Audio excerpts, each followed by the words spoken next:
"Mom, the table's already full. You can head over there. McDonald's would suit you better." My daughter-in-law's voice slid out light as a well-honed blade. She smiled and pushed the menu back toward the server. I stood still in the middle of the Copper Finch, the swankiest restaurant in this city, where my eldest son was throwing a promotion party. The clink of silverware on plates went quiet. The restaurant's warm lights caught the wine glass in his hand, glittering like an insult. I laughed. A dry, deep sound, like pulling a pin. I walked past them straight to the host stand and spoke loud enough for everyone to hear, "Call the manager for me. Tell him Iris Caldwell is here to claim the owner's table." When Elliot, the restaurant manager, hurried out and put his hand on my shoulder, the whole room turned. She had no idea every glass of wine here poured straight into my pocket, and tonight I'd pour the rest right over her head. If you're still listening, tell me where you're watching from. Every comment you leave is another mark in this journey. And if this story has touched you, don't forget to hit like so it can reach even further. My name is Iris Caldwell, 70 years old, living in the suburbs of Charleston, South Carolina. I've worked my whole life with cracked hands, from hotel room attendant at a roadside place to warehouse manager for a supermarket chain. I used to believe a mother's love could cover any wound, that if I sacrificed enough, the kids would understand. But life isn't a fairy tale. I lost my husband early, lost my youth to overnight shifts, and in the end, lost the respect of the very children I raised.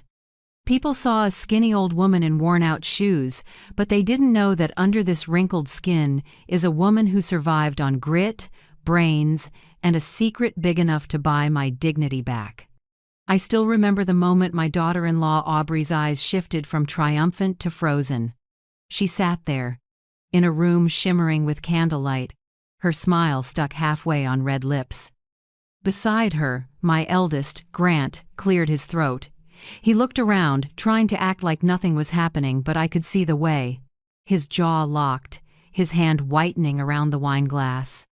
Next to them was Mason, my younger son, head down like he wanted to disappear, and his girlfriend, Tessa, darting her eyes around, unsure where to place herself in the storm about to break. I went straight to Elliot, a man in a black suit, eyes bright behind his glasses. He bowed slightly, his familiar, respectful smile in place. "Mrs. Caldwell," he said, "so good to see you. Your table is ready." The room fell silent. I could feel dozens of eyes on me, half surprised, half disbelieving. I tilted my head and smiled. "Good. I think I'll sit at the center table tonight. The light's better there." Elliot nodded immediately. "Yes, ma'am, owner." That word owner dropped into the air like a stone into a still pond. I heard the whispers ripple out. Grant stared at Elliot, then at me, like he'd just realized the mother he'd always thought was a poor old woman was someone entirely different. "Owner," Aubrey repeated, her voice trembling, eyes locked on me. I answered with a calm smile. "Oh, you probably didn't know. This restaurant belongs to Caldwell Holdings, and I'm the controlling shareholder." I paused, looked her straight in the eye. "So if I want a seat here, trust me, no one will dare say no." Elliot led me to the largest table in the room, white linen, candlelight glinting off crystal. I sat down slowly and set my leather purse on the table. When the server poured wine, I turned and smiled toward my son's table. "Please send a bottle of Chateau Margaux 2010 to the table over there," I said. "Consider it a gift to mark this memorable family evening." The server nodded, and I watched the color drain from Aubrey's cheeks. The whole restaurant went pin-drop silent, with only soft jazz floating through air tight enough to snap. Grant stood, pulled out his chair, and walked toward me. He tried to lower his voice, but I heard every word. "Mom," he said, "what are you doing? People are watching." I looked up, my calm so steady it threw him off balance. "It's all right, honey," I said. "They're just learning a small lesson. Never belittle the person who taught you to stand up straight." He clamped his mouth shut and glanced back at his wife. Aubrey bit her lip, forcing a smile, but I saw her hands shaking. Mason sat petrified, and Tessa only tilted her head, eyes full of sympathy, whether for me or for them, I couldn't tell. When the appetizers arrived, I glanced at Elliot and gave a small nod. He understood, signaling staff to set up 2 side tables near me. I opened my purse and took out my phone and a thick envelope. Inside were investment files, legal papers, ownership contracts, everything proving that this poor cleaning lady had quietly bought the Copper Finch 15 years ago. I hadn't planned to show it off, but tonight was different. Tonight I wanted them to see the woman they'd looked down on no longer needed their approval. I tapped my finger lightly on the table, cueing Elliot. He stepped to Grant's table and spoke loud enough to carry. "Mr. Grant, per Mrs. Caldwell's instruction, tonight's entire bill will be covered by the house. Congratulations on your promotion at this property owned by your family." A few soft laughs rose from nearby tables. I didn't turn around, I just lifted my glass, brushed it to my lips, and said quietly enough for Elliot to hear, "Nice opening." He bowed his head. "Would you like me to prepare the documents?" I nodded. Let them know tonight comes with a main course and the truth. I looked around the room, men in suits, women in silk dresses, light sliding through their wine glasses. All of it so familiar to me, because I'd chosen every detail with Elliot when we designed this place. The dark wood, the jazz, the lighting that flatters without flaunting. Only tonight I was in the right seat, and they weren't. I watched Aubrey try to look composed, taking a sip of wine, but her hand was shaking so badly, a few red drops flecked the tablecloth. Grant leaned in, whispered something, and they both stood, ready to leave. "I don't think we're done, son," I said, voice low but clear. "You invited me here, and now you plan to walk out of a dinner your own mother owns? That's rude." Grant stopped and turned back, his face flushed. I saw his eyes flicker between anger and shame. "You don't need to make a big scene, Mom," he murmured. "We can talk in private." "No," I said. "You chose to humiliate me in public, so I'm choosing the truth as our witness." No one said another word. Aubrey stared down, fists clenched around her purse straps. Mason looked from me to his brother, clearly wanting to speak but lacking the nerve.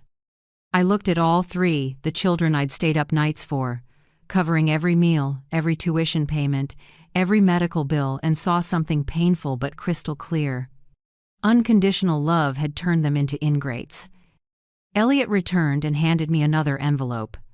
Inside was Caldwell Holdings' quarterly report and the list of shares in other properties, hotels, cafes, even the buildings they were renting. I set the envelope on the table and laid my hand over it. "Elliot," I said, "I think it's time. Get the files ready. I want to announce ownership to the press, right here at this table." He bowed. "Yes, Mrs. Caldwell." I looked back at my sons, took one last sip of wine. "I didn't come here to eat dinner," I said calmly. "I came to reclaim the dignity you took from me." The room seemed to freeze. Aubrey looked up, eyes wet, but before she could speak, I set my glass down and smiled slightly. "Now," I said, "let's see who really doesn't belong here." That night, as I walked out of the Copper Finch, I knew one thing for certain. The role of gentle mother had closed. The curtain had fallen, and Act 2 of my life justice had only just begun. I was born in a small town outside Charleston, where summers smell like salt and pine sap. My life, simply put, is a string of years carried by cracked hands and a stubborn belief that endurance is the only way to be loved. I married at 27 to Harold Caldwell, a quiet mechanic who loved me with a plain, sturdy kind of love. We didn't have much, but enough to believe happiness could be built if we worked hard. Then, one March morning, he went to fix a car for a friend and never came back. A highway accident. And within minutes I became a widow at 33 with 2 children. Grant was 8, Mason was 5. No insurance, no savings, just 2 kids, and a rental house tucked between old warehouses. I remember the first day I knocked on doors for work. People looked at me, a small woman with a face still swollen from crying, and said, "We just need a room cleaner, no degree required." I nodded. That was my first job, and the one that shaped my whole life.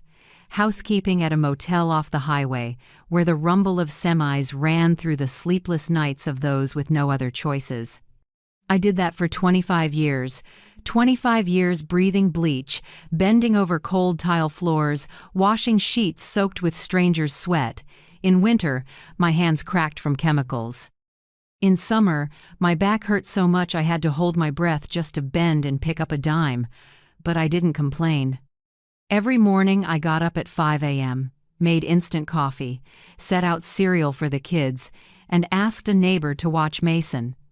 At night I came home, cooked the simplest dinner, listened to Grant's school stories, and put Mason to sleep with worn-out tales about the father they barely remembered.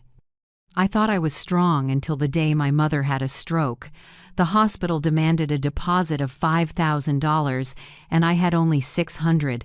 I called everyone, new churches, odd jobs, friends, but no one had it. By the time I scraped the money together, she was gone. I remember sitting in the hospital hallway, the bill shaking in my hand, and swearing to myself, from now on, money will never decide my dignity again. After that, I started paying attention to numbers. At the motel, there was a long-term guest, Samuel Green, a retired accountant. He'd sit and read ledgers, mumbling tax notes like he was talking to himself. I picked up a few tricks. I asked questions. He laughed. "You want to learn? Sit down." So every night after I finished rooms, I sat with him and learned how to record expenses, calculate profit, and read a basic balance sheet. It was the first time I saw the world through numbers, not just sweat. I began keeping books for myself. Every tip, every spare dollar I made had a line in a small, cracked leather notebook. I logged how many rooms I cleaned, how much I spent on the kids, and always kept a little column called Future. At first, it was a few dollars a month, then a few dozen, then a few hundred. When it grew enough, I put it into municipal bonds, safe, low risk, slow but steady. I told no one, not even my children. One night, while I was wiping down the front desk, a man a bit younger than me walked in Elliott Park. He rented a space for a small late-night coffee shop about to open. He asked, "Want to pick up an overnight cleaning shift? I need help." I said yes, not for the money, but out of curiosity. His cafe stayed open all night for truckers, students, and insomniacs like me. Elliot was kind, grateful, and sometimes let me try pulling espresso shots. When the shop started getting steady customers, I worked up the nerve to say, "If you want to open another location, I have a little savings." He smiled and asked how much. I said a number so small he thought I was joking. But he took it. 3 years later, the cafe turned a profit, and I became his first outside shareholder. That was my first turning point. Then came the recession. A string of small restaurants went under. People ran, dumping equipment, leases, licenses. I remember Elliot saying, "Smart folks get scared. The stubborn ones end up rich." I don't know if I was smart, but I was stubborn. I used my savings to scoop up what others feared: old kitchens, busted bars, bad leases in average locations. I fixed them, sublet them, or sold them when things improved.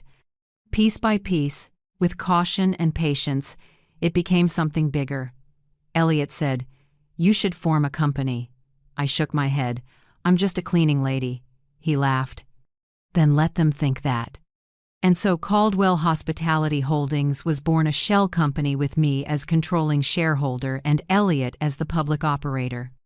I kept working at the motel, still wore the faded blue uniform, still cleaned rooms and took tips like always, but in my ledger, the numbers told a different story.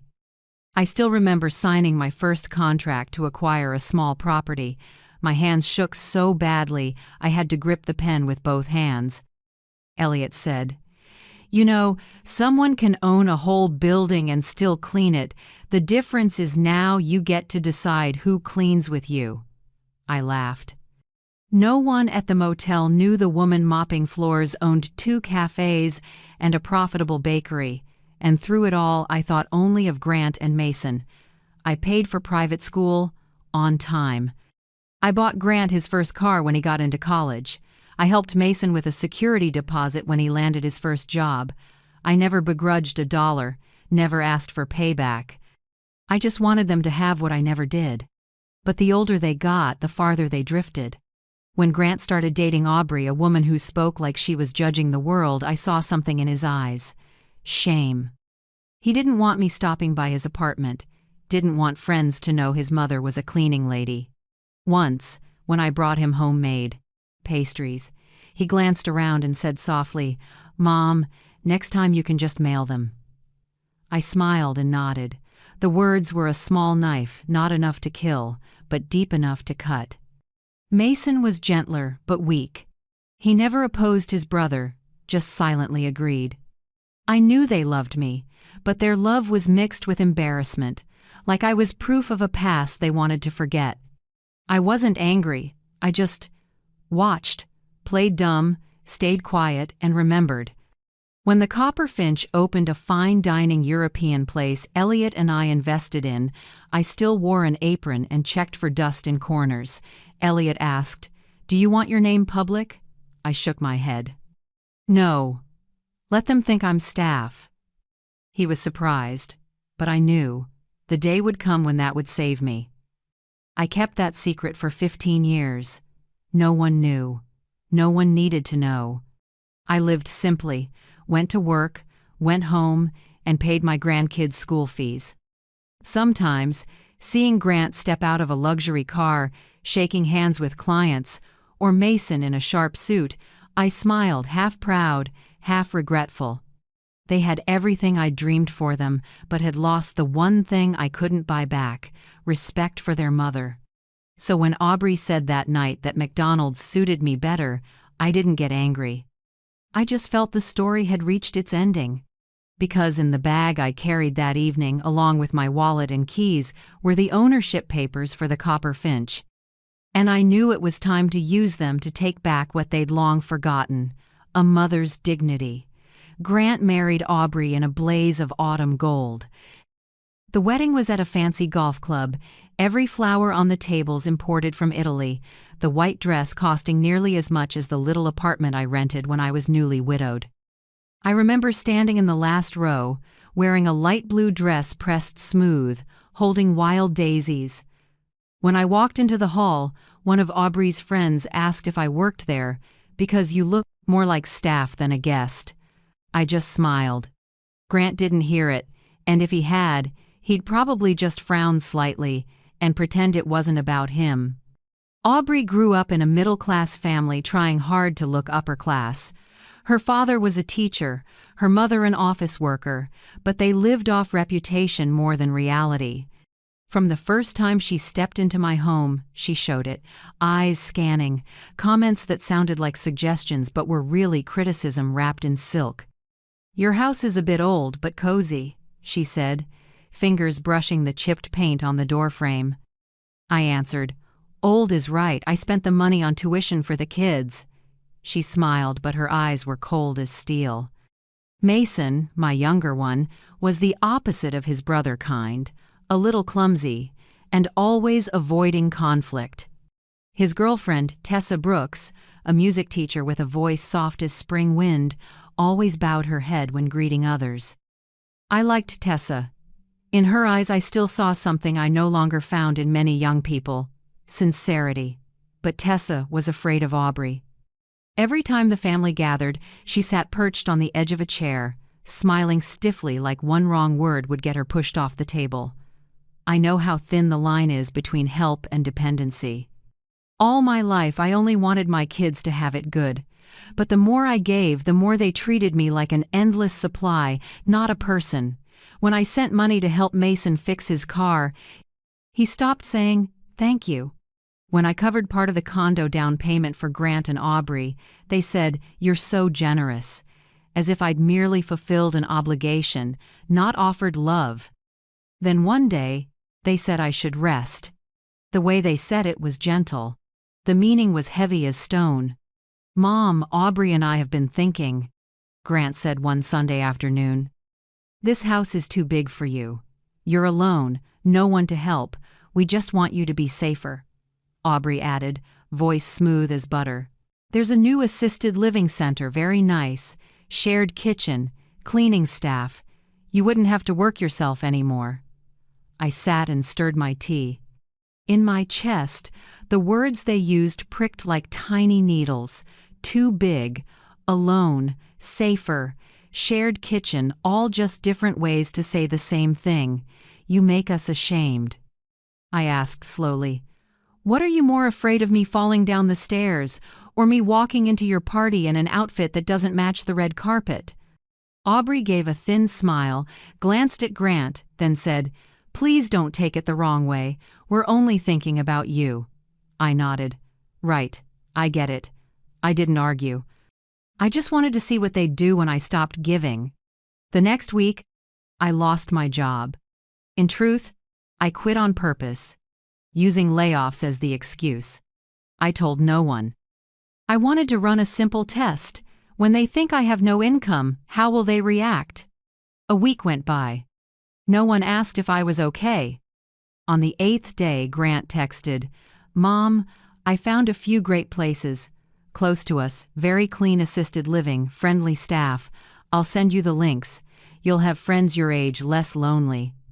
I read it and smiled sadly. Right after came Aubrey's text. "Mom, I know you love to cook, and they have a shared kitchen there. You can make your favorite dishes for everyone. That lifestyle really fits you." A minute later, Mason called. His voice was small, like he was afraid of what he was saying. "Mom, I think he's right. You live alone, we worry. They have caregivers there, and we'd feel better." I wasn't angry at Mason. He's just weak. I was angry at the indifference baked into how they talked. Not one person asked, "Do you want to?" All I heard was, "We think." I didn't answer right away. That evening, I sat at the dining table staring at 2 empty chairs. One was Harold's. The other used to be Grant's when he was little. I remembered my 10-year-old, still calling me Mommy, holding my hand on the way to school. I remembered Mason, always scared of the dark, needing to sleep in my arms. Where did those children go?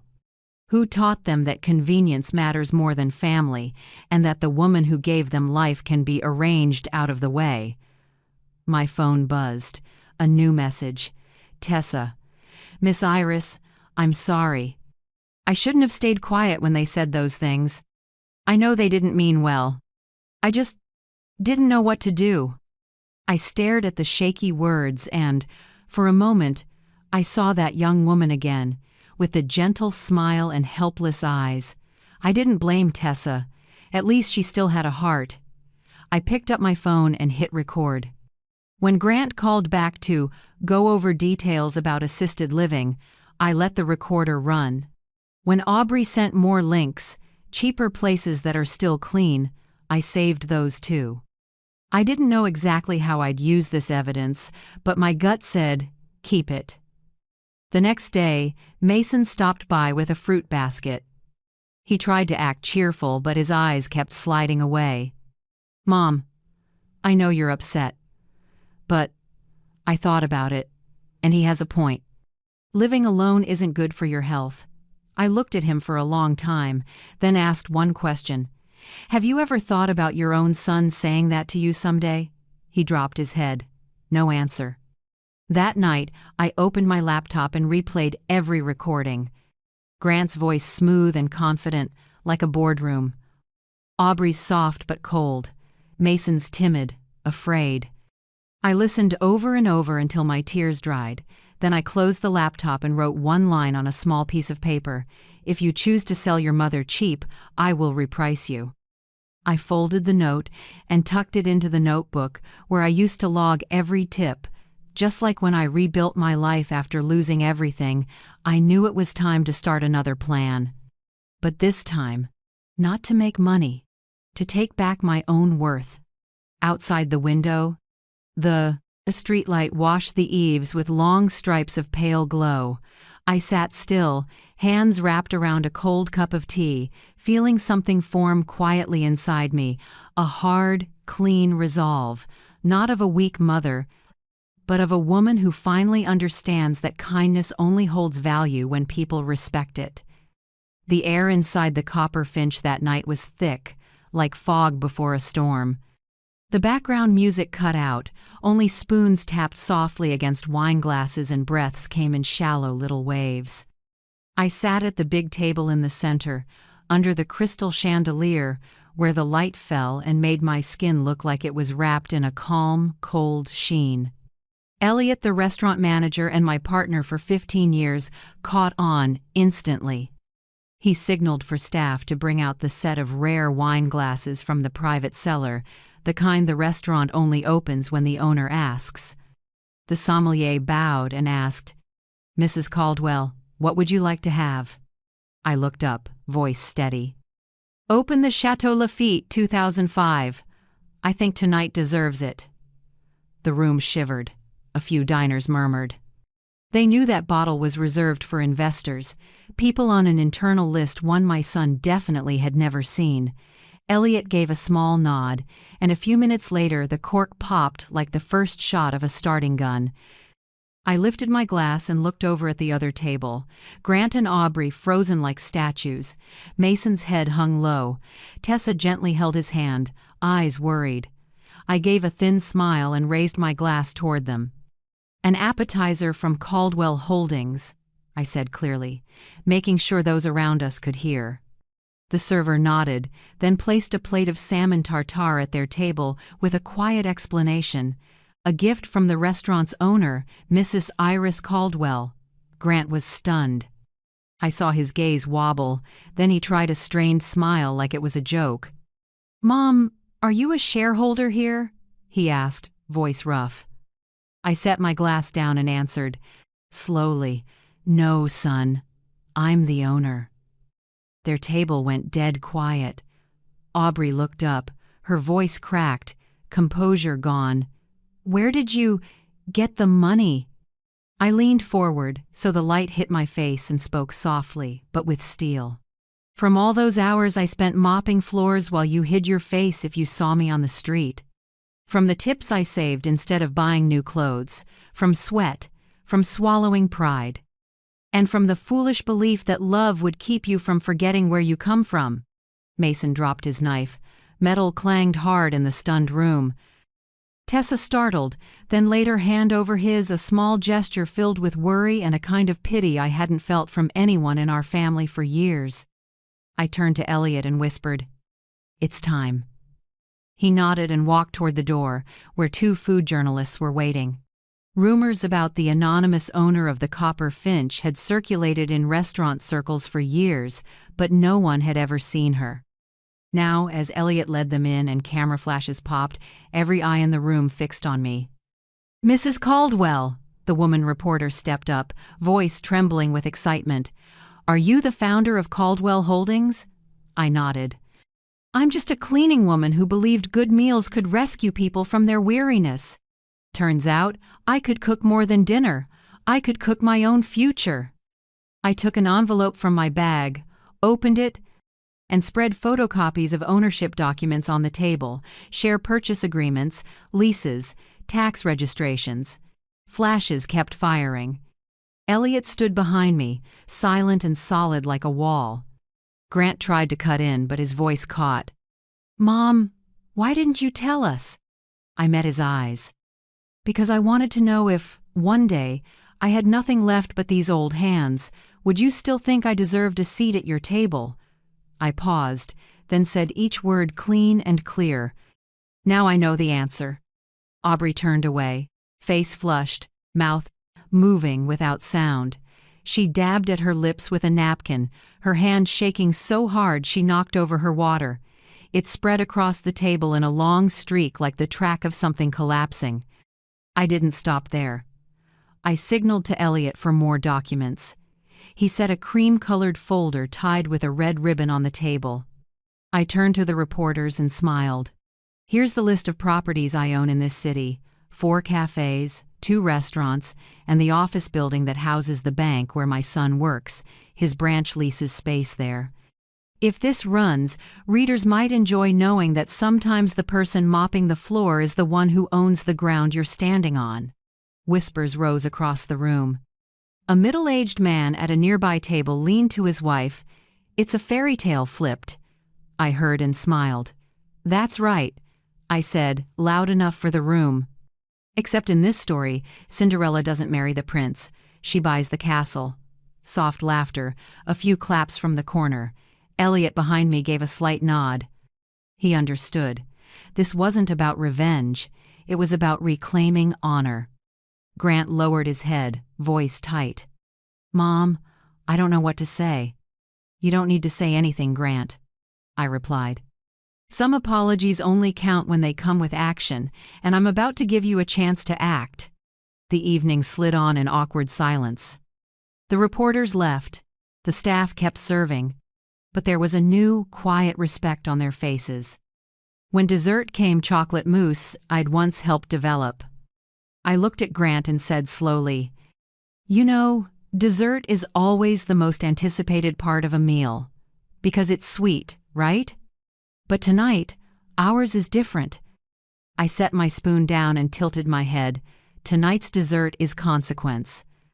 I didn't raise my voice, but each word fell like a bell, striking the silence of my whole life. Everyone reaches a limit, then it's time to stand up. I just chose to do it, under crystal lights. What about you? Have you ever had a moment like that? If you have, I'd like to hear your story in the comments. Someone out there might need to know they're not alone. No one spoke. Grant went rigid. Aubrey bit her lip. Mason sat frozen. Tessa bowed her head and squeezed her boyfriend's hand. I turned to Elliot. "Time to trigger phase 1, I said quietly, like an order. Elliot pulled out his phone and tapped out a few quick messages. I knew that Simple Motion sat on months of preparation, transfer papers, asset freezes on things I'd guaranteed for Grant, and covenant clauses on the Caldwell brand. Grant still didn't get it. He looked up, forced a laugh. "Mom, are you threatening us?" I answered softly. "No, I'm simply taking back what's mine. Like you clearing plates after washing dishes, I'm just clearing my life." A few guests left, but most stayed. Something in the air made them unwilling to miss it. They were watching a real play, where the nice mother costume came off and the woman they'd underestimated stepped onto the last stage of her life with her head high. Elliot returned and murmured, "It's done, Mrs. Caldwell. Everything's moved." I smiled and took the last sip of wine, oak blooming across my palate, the taste of victory, not loud, but deep and lasting. Before I left, I set the check on my son's table. Across the top, I wrote one line in black ink: "Love has no price, but respect does. From now on, I'll be setting everyone's value." I stood. The room was utterly quiet, only my heels ticking across the wood floor. As the door closed behind me, I heard Elliot tell the staff, "Make a note in the log. Tonight the true owner of the Copperfinch appeared." Outside, a light wind moved down the street, carrying a hint of wine and charred wood. I took a long breath. The hurt in my chest was gone, replaced by a quiet pride. That night, I wasn't the mother pushed from the table. I was the woman who sat back down and flipped the whole table over. 3 days after the night at the Copperfinch, the city woke to a headline no one expected. "Son throws mother out of restaurant, turns out it's her restaurant." It was everywhere, from morning local news to social feeds I'd never cared about. A photo of me under the chandelier, wineglass in hand, calm eyes facing Grant and Aubrey, spread like wildfire. People talked, made memes, and named my story.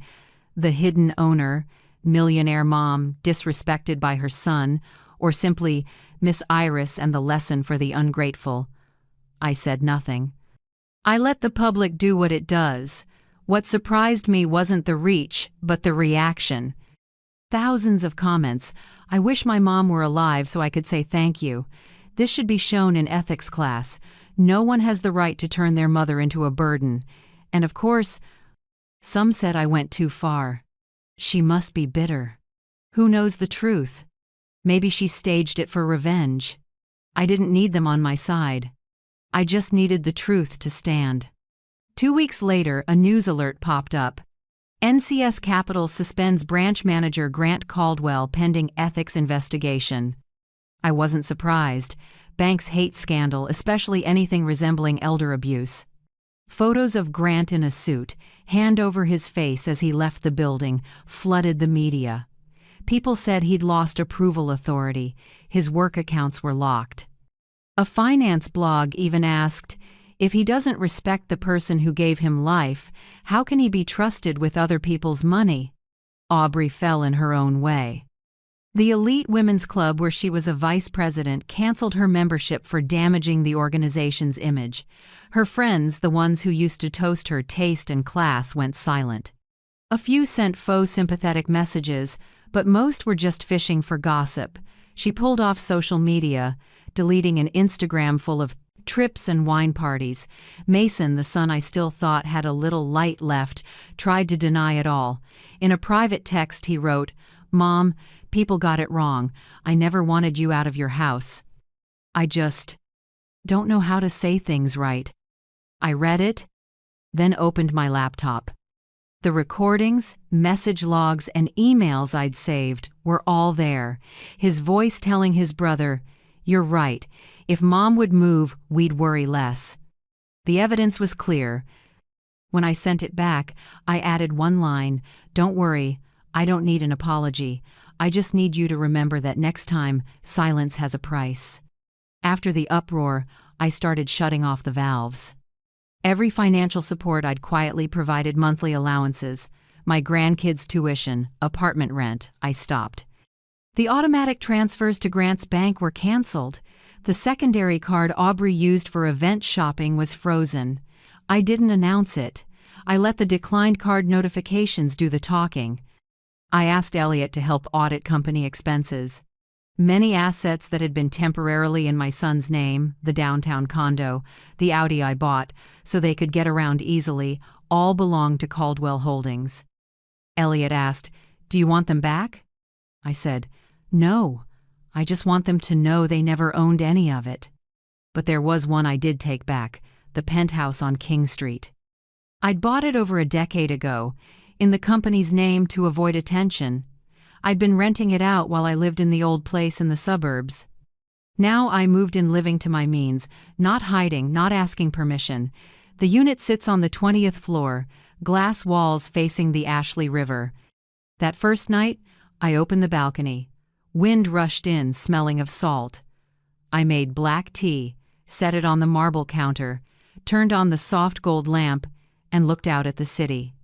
In that quiet, I wasn't lonely. I was free.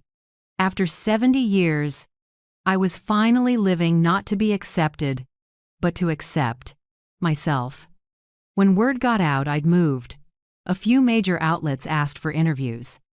Some offered exclusive conversations, others pitched a documentary about the woman who built an empire in silence. I declined most. I chose one local station, the one that once ran a story on assisted living for low-income seniors, where I donated anonymously. I wanted to speak to ordinary viewers, not the sensational crowd. "We filmed in my kitchen, no script, no director," the interviewer asked. "Mrs. Caldwell, some say you're getting revenge." I smiled. "No, I'm not getting revenge. I'm carrying out justice." In families and in society, when people treat kindness as obligation, they forget what gratitude means. She was quiet for a moment, then asked, "So, what made you stop keeping quiet like before?" I looked straight into the lens. Silence is a language, but when it's used to step on you, it's time to speak with action. The segment aired on a Sunday night and got millions of views in 2 days. In it, I announced the second Sunrise Fund meant to help seniors facing emotional or financial abuse from their own families. We provide legal help, temporary housing, and emotional support for the abandoned. Elliot agreed to serve as executive director. I'm the founding patron. When they asked why that name, I said, because for many people, life doesn't have just one morning. There can be a second sunrise if they're brave enough to open their eyes again. After the broadcast, public opinion split. Some praised, some criticized. Some said I was inspiring, others claimed I was showing off, turning pain into a platform. At a small press Q&A at the fund, a young reporter asked, "Do you think you went too far, costing your own children their jobs and reputation?" I paused, then answered low and steady, "There's no such thing as too far when that same hand has been stepped on. I didn't destroy their lives. I removed the privilege of living wrong without consequences." I glanced around and saw a few nods. "Boundaries," I continued, "are the first lesson of love. If people don't learn that, love turns into a rope that tightens around your neck." In the days that followed, I stopped hearing their voices in my head. No more McDonald's would suit you better, no more averted eyes when I walked into a room. The city stayed loud, social media kept churning out fresh stories, but I knew that somewhere, a few seniors were receiving their first support checks from the fund. I pictured them opening a window, letting the sunlight in, and knowing they still had another morning to begin again. Sometimes, at day's end, I sit by the glass and watch the lights shimmer on the water and think, life is like that restaurant. Anyone can pick a seat, but only people who understand the value of work and self-respect have the right to order for themselves. And Iris Caldwell, finally ordered the right dish: justice, not pity. A month after the headlines cooled, I sent invitations to all three of them, Grant, Aubrey, and Mason. Not a dinner invite, not a call for reunion. It was an internal civil summons, a working session with both sides' attorneys, in a private conference room on the third floor of the Copper Finch. No camera lenses, no online audience, just four walls, a few glasses of water, and air thick as a verdict. Elliot sat at the head of the table beside me, a stack of files in front of him. Across from us, Grant and Aubrey were neatly dressed, but the gloss was gone. Grant's suit no longer looked custom. Aubrey's dress looked like a rushed sale rack buy. Mason sat between them, head down. When they walked in, I didn't stand. I just checked the time. 10 o'clock sharp. "Thanks for being on time," I said evenly. "We're here to talk about debt." Grant drew a breath. "Mom, I've lost my job. I've lost everything. What more is there for?" "Thank you to take." I set a file on the table. "Oh, plenty. Here is the total I invested in you over the last 20 years. Tuition, weddings, down payments, cars, travel, and credit lines. Total, $1,280,000. I want it repaid." Aubrey scoffed, but the smile died when I slid a second sheet in front of her. Plus, compounded interest at 4.5% annually. The total to date is $1,790,000. The room went silent. Mason stammered, "Mom, we can't possibly pay that." I nodded lightly. "Exactly. Which is why you'll repay it in honor." Elliot opened the briefcase, took out 3 employment contracts, and placed one in front of each of them. Grant Caldwell, lead janitorial supervisor for the office division under Caldwell Holdings, 6 days a week, morning shift, $18 an hour. Aubrey Caldwell, evening prep cook at the Copper Finch, dishwashing and prep, $15 an hour.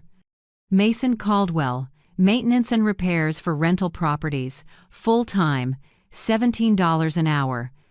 I enunciated every word, slowly, so no one could claim they misheard. These roles are not symbolic. Real work, real pay, standard policies like every other employee. You all report to your direct managers, not to me. Grant flushed and swallowed. "Are you trying to humiliate us?" I looked straight at him. No, Grant. I'm offering you jobs, something a lot of people would beg for. If you feel humiliated, that's your self-respect talking. Aubrey tapped the table. I can't believe you're doing this. You can refuse, I cut in. Just sign the paper next to it, permanently waiving any inheritance, including the life insurance I've designated. I'll forward a copy to your attorney. No one spoke. Mason kept his head down. Only Elliot's pen clicked softly against the table, his signal that he was waiting. I went on. You'll live in the worker housing complex in our system, on the east side. Single rooms, month-to-month leases. Each month, 70% of your wages will be deducted to repay the debt.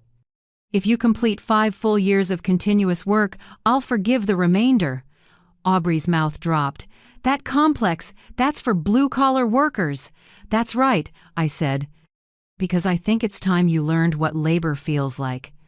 I turned my chair, opened my laptop, and projected the final clause on the screen. Additional commitments. Permanent waiver of all inheritance rights to assets, shares, or distributions from Caldwell Holdings. Non-disparagement and no false statements about Iris Caldwell on any platform. Mandatory volunteer work at Evergreen Haven Senior Home, 2 sessions per week. Monthly reflective journals submitted to HR. Elliot handed each of them a printed copy. If any term is violated, all prior evidence recordings, texts, images, and transfer documents will be released to the press. Mason looked up, voice rough. Mom, how long are you going to do this? Until you understand that respect isn't an inheritance, I said. It's full-time work. Aubrey bowed her head, shoulders shaking. Grant's fists clenched. In his eyes I finally saw what I'd waited years to see: real shame.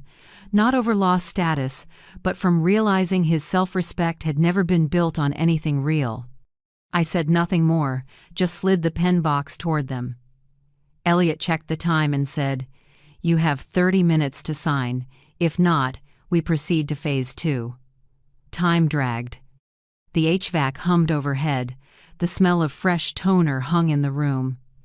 Everyone avoided each other's eyes. In the end, Mason picked up the pen first. He signed with a trembling hand, letters wobbling like he had no strength left. Good, I said softly. That's the first step of being an adult. Grant hesitated longer. He looked at Aubrey. She only lowered her face, tears spotting the contract. He finally grabbed the pen and signed quickly. Strokes sharp and forceful, like he needed to prove he still had agency. But when he finished, his eyes were red. Aubrey was last. She tried to wipe her tears, but her hand shook so much the ink smeared half a line.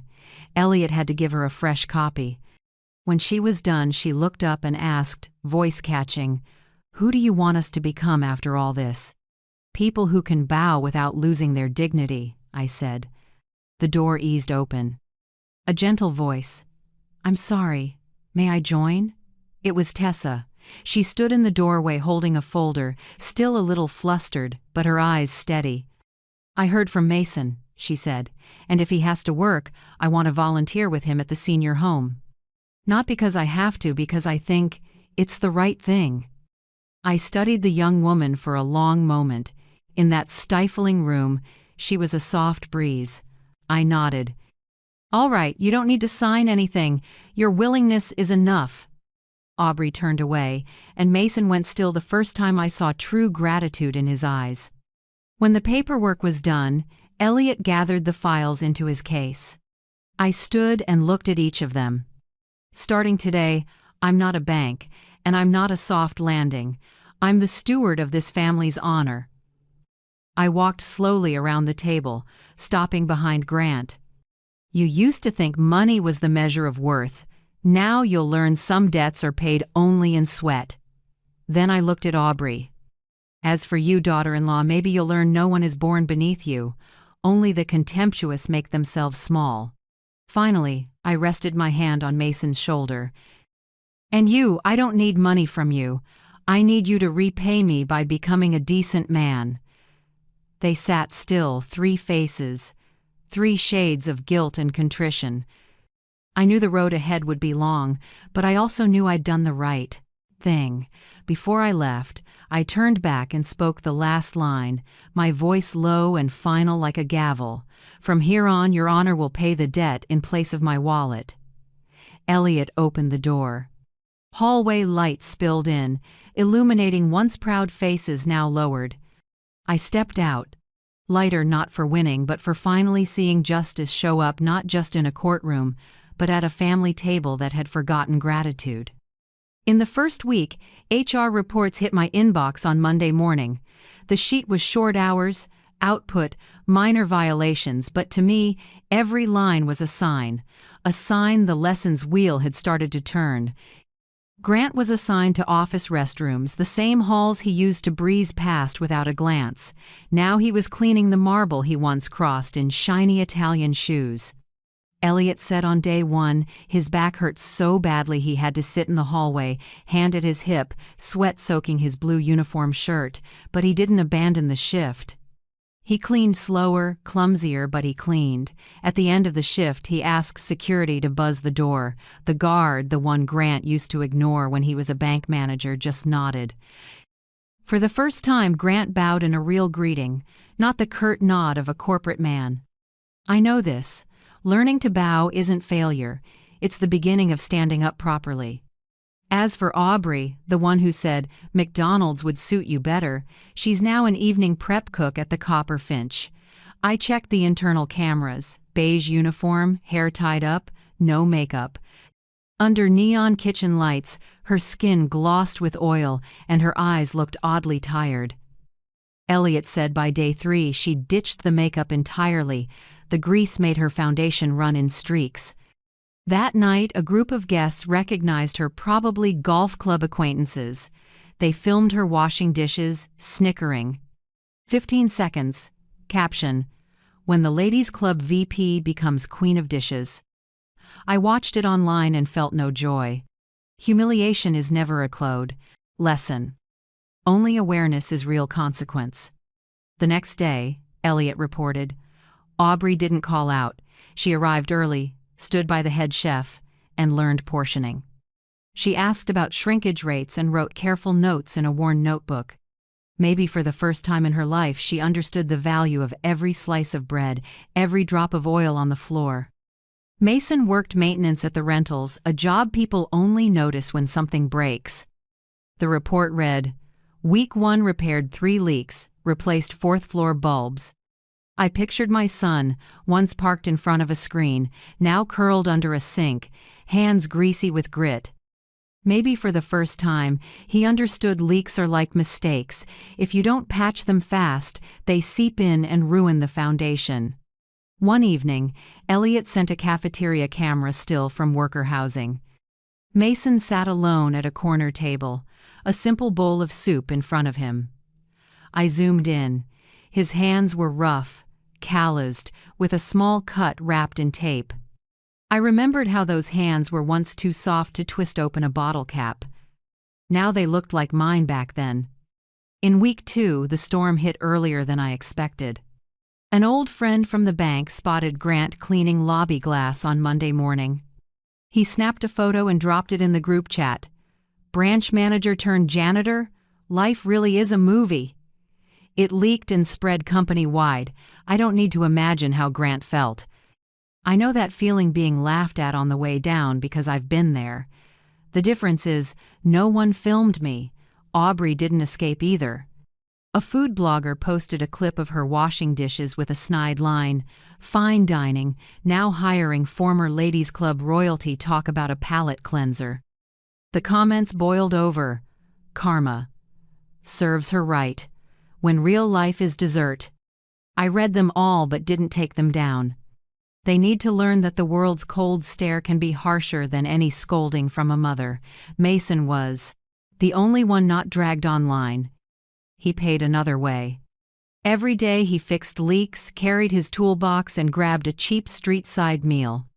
A staffer reported he often sat in the back of the night shift kitchen, watching servers run plates not with pity, but with a mix of curiosity and remorse. One night, when Aubrey cut her hand on a slipped knife, The person who ran to bandage her wasn't the head chef, it was Tessa. "I brought some bandages," Tessa said softly. "It's deep, but it'll heal." Aubrey looked at her and stayed quiet for a long time. Then she gave a small nod, lips moving like she wanted to say thank you but didn't know how to start. Maybe that was the first time she'd been treated kindly with no money or status involved. I didn't visit, and I didn't send messages. I just read the weekly management reports Elliot sent every Friday. He logged everything: hours, productivity, attitude, supervisor notes. I read every line and added no comments. I know feelings too soon can ruin rebirth. At first, other employees kept their distance. Then they began sharing night shift survival tips. Use vinegar to cut grease smell on your hands. Double knot trash bags to keep rats out. Share water when the heat gets bad. Small, ordinary things, but through them, my kids started learning the language of humility. By week 3, the air changed. Grant started greeting the guards by name, asking about their shifts. In his report, he wrote, "Didn't realize glass work could be this tiring. Now I get why people need a mid-shift break." Aubrey's HR journal was brief. "I thought I knew management. Turns out the first skill is listening. I'm learning to be quiet." After each repair, Mason left a note. "Pipe fixed. Thanks for the coffee. M." Staff pinned those slips to the internal board, reminders of small kindnesses. One morning, Elliot set a fresh report on my desk and smiled. "The gears are turning the right way, Iris."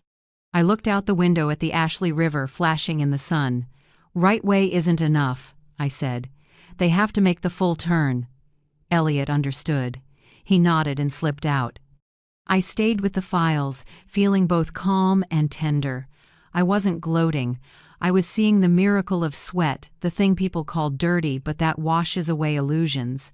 Outside, the sun was high. Somewhere in that light, my 3 children were still bent over their work. And I knew, slow as it was, late as it came, they were finally relearning how to be human, beginning with the calluses on their hands. Silver Pine's home sits on the city's northern edge, tucked in low hills of pine. That's where I chose for the 3 of them and Tessa to do their twice-weekly volunteer shifts. It's not too sad, but quiet enough to be a mirror. White-painted windows, weathered wooden benches, and the faint antiseptic smell, all of it makes an air only those who have grown old, who have waited, can truly understand. I didn't go with them. I read the weekly reports and journals, but Elliot, who often checked in, told me more than any line of text could. He said in week 1. Grant walked in fidgeting, like he was out of place. He wore his company uniform shirt, still crisp with the trace of expensive cologne, but when he saw Miss Renee in a wheelchair by the window holding an old photo frame, he stopped. "My daughter says she'll visit every spring," Miss Renee said, voice thin as thread. "It's been 3 years. I guess she's busy." No one answered. Grant just sat and looked out the window where pine needles fell in soft layers. Maybe in that moment he realized a mother's silence can last longer than winter. After that, he brought a chessboard. He played first with Mr. Hector, a retired math teacher, thin, sharp-eyed, voice like a blade. Elliot said Grant lost the first game clean. "Mr. Hector smiled kindly. "You're probably better at mopping than chess." Grant chuckled and scratched his head. Mr. Hector added, "Winning doesn't matter here, but don't keep your head down when you lose. Sometimes you have to look up to see the next move." It was the first time Grant lowered his head, not from shame, but to listen with his whole heart. Aubrey was assigned to the kitchen, preparing breakfast and dinner for nearly 50 residents. Simple work, but it takes care and patience. No fancy dishes, no banquet tables or crystal, just oatmeal, vegetable soup, and soft bread. On day 2, she made the oatmeal too thin, and Miss Margaret frowned, said it was bland. Aubrey went home, read recipes, tried again. Next morning she came an hour early, adjusted the porridge to individual portions, added a touch of almond milk and honey, fragrant but not cloying. When she served it, Miss Margaret tasted a spoonful and nodded. "Now that's good. You've got good kitchen hands, dear." A simple compliment. But Elliot said. Aubrey stood still for a few seconds, eyes pink. She couldn't remember the last time anyone told her, "Good job." Maybe never. Mason handled repairs. He swapped bulbs, tightened door hinges, patched pipes, small, repetitive tasks that demand patience. One afternoon, while he was on a ladder changing a hallway bulb, an elderly woman shuffled over and put a hand on his leg. "Thank you, son," she said, voice trembling. "Without the light, I fall all the time." Mason stopped. He looked down at her kind, wrinkled face, and in that moment the word son rang like something he'd lost. He smiled faintly, eyes wet. That night he wrote in his journal, "If Mom were here, what would I do differently? Maybe just listen instead of fix." Tessa, as usual, went with Mason. But she didn't just help him. One day she proposed a call-hour program, video calls for families every weekend. "Not everyone can come," she said, "but at least they can see each other, even if it's only through a screen." The idea was approved, and Grant himself was the first to show Miss Renee how to use the phone. When her daughter's face appeared on the screen, probably in another city, buried in work, she burst into tears. "Is that you, honey? I thought you'd forgotten me." The staff recorded the video and shared it on social media. Within days, it spread everywhere. Thousands of warm comments poured in, and many people started visiting their loved ones more often. I watched that clip on a small screen, my heart both warm and aching. In the fourth week, Silver Pines had a sad night. Mr. Hector, the one who played chess with Grant, passed away in his sleep. Peaceful, as a chess game halted mid-move. When Elliot called to tell me, I was silent for a long time. I knew that death would leave a mark not just in a medical file, but in the hearts of the young people who were just learning to cherish presence. The next day, my 3 children and Tessa stood by his empty bed. They didn't speak, they just stood there for a long time. Grant set the unfinished chessboard back in place. Aubrey brought the bowl of oatmeal he liked, and Mason tightened the loose bolt on the bed frame. No one asked them to do it. But small acts were their way of saying goodbye. That evening, they returned to their shifts, fewer words, steadier work. No complaints, no excuses. Only the sound of running water, the scrape of brooms, and even breathing in the quiet air. Elliot called me, his voice low. Maybe they've started to understand the price of absence. I didn't answer. I just opened the email with 3 small attachments, their individual reflection journals. I read in silence. Grant wrote, "When Mr. Hector blundered a piece. I went to fix the board, but he said, 'Don't. Leave it.' In life, you don't have to correct every bad move. Maybe you thought the same when you watched us mess up in silence." Aubrey wrote, "I used to think people cooked oatmeal out, think of duty. Now I know a spoon of oatmeal can be the last love note. I'm afraid of the day I have to cook for someone who can't eat anymore." Mason wrote, "Someone called me son today. My hands were dirty, but my heart felt cleaner than ever." My hand trembled by the end. Between the messy lines, I saw the first cracks in their armor of pride. Those cracks for me were worth more than any apology. I folded the journals and put them in a drawer. That night I wrote a short letter to Silver Pines, unsigned. Inside the envelope was just a check and a note. 4 new beds for those waiting for a place to be loved a second time. When Elliot took the task to deliver it, he asked, "Should I put your name on it?" I shook my head. No, some of the best things don't need an audience. Then I looked out the window. The evening light tilted through the trees, golden and soft like a day's last breath. I thought of silver pines, of the souls who had lived, the hearts learning to love, and my children now quietly becoming human again amid antiseptic air and the gentle laughter of old age. 3 months after their first volunteer shift at Silver Pines, I decided to do what I'd avoided for years: invite my children to dinner. No special reason, no birthday, no anniversary, just a simple meal where people who'd been broken could sit together without playing roles. I prepared everything myself. No lavish spread, no pricey wine like the parties they used to throw. On the table were roast chicken, a salad, and sweet cornbread, 3 dishes I made in our poorest years when we crowded around a little wooden table in a cramped apartment. When they arrived, all 3 stood awkwardly in the doorway like guests unsure they were welcome. Tessa came with them, holding a bunch of wild daisies. She stepped in first, her voice soft as a breath. "May I help set the table?" I smiled. "Of course, dear." My kitchen glowed warm under yellow light. No music, just the clink of a ladle on a pot and a hint of butter and garlic in the air. I saw Grant glance around. His eyes landed on the family photo on the wall, taken at a Charleston park 20 years ago when they were small. He walked over, touched the wooden frame, then came back and sat down quietly. When everything was set, I poured plain water into glass tumblers, no lemon, no ice. The table was quiet, just the sound of carving chicken and the cornbread's sweet smell hanging in the air. No one spoke for the first 10 minutes. I let it be. Silence is a language too. Grant broke it first. He set down his knife and took a long breath. "Mom," he began, voice rough, "I've been thinking a lot. I was afraid people would laugh at where I came from. I wanted to prove I was good enough, polished enough, so they'd forget who I am, that I'm the son of a woman who cleaned rooms." He gave a small, dry laugh and stared at his calloused hands. "Turns out, the more I tried to deny you, the more I erased the best part of myself." I said nothing.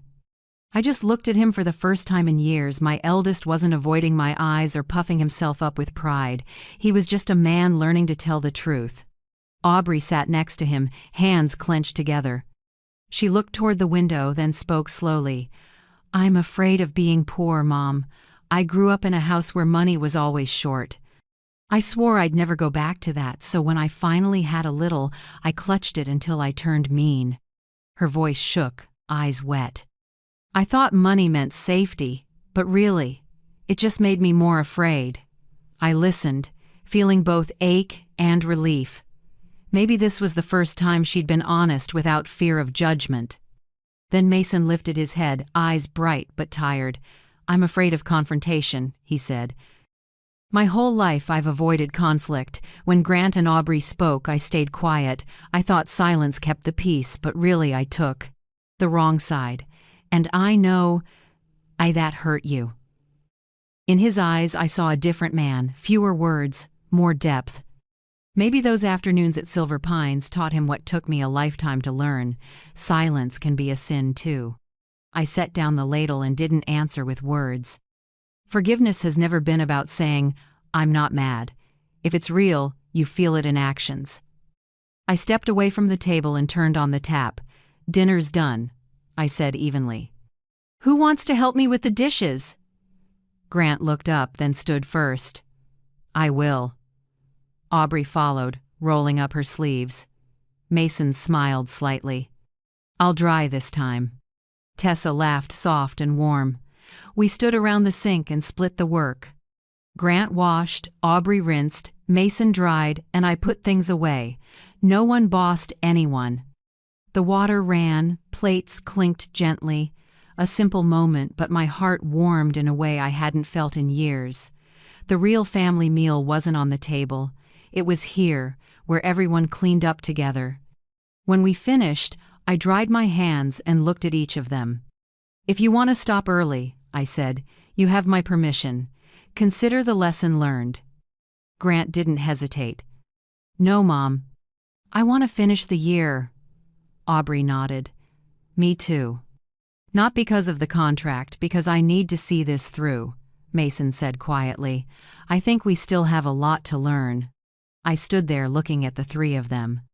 Their clothes still smelled like dish soap, their hands still rough, but in their eyes I saw what I'd waited for my whole life, the light of understanding.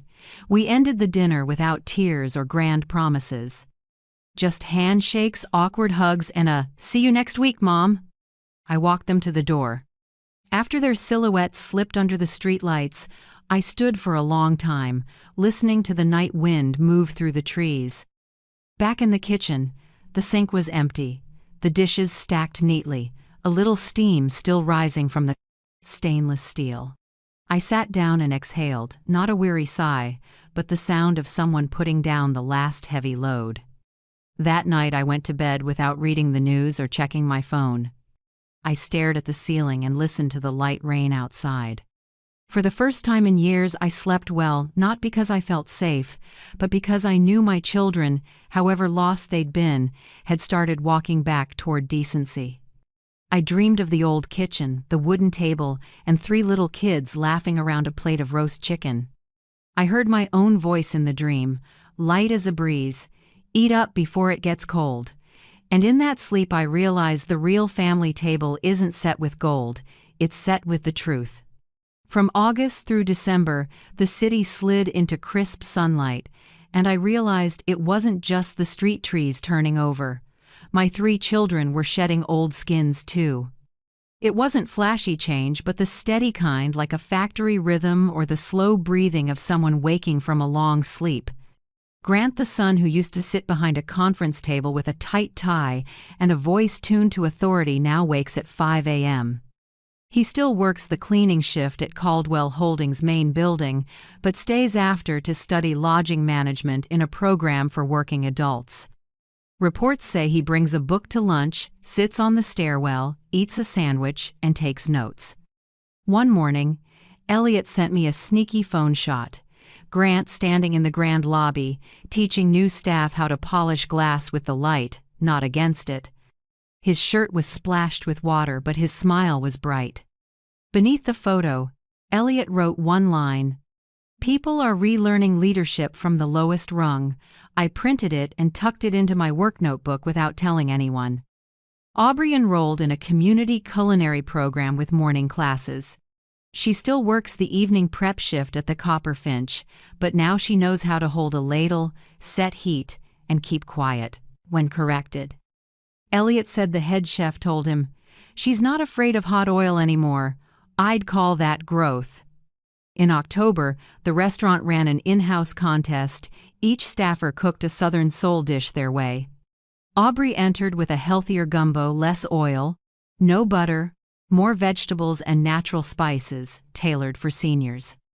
When she heard I was sponsoring the contest, she looked flustered, but cooked with rare focus. Her gumbo won first prize, not for technique, for honesty and flavor. Asked how she felt.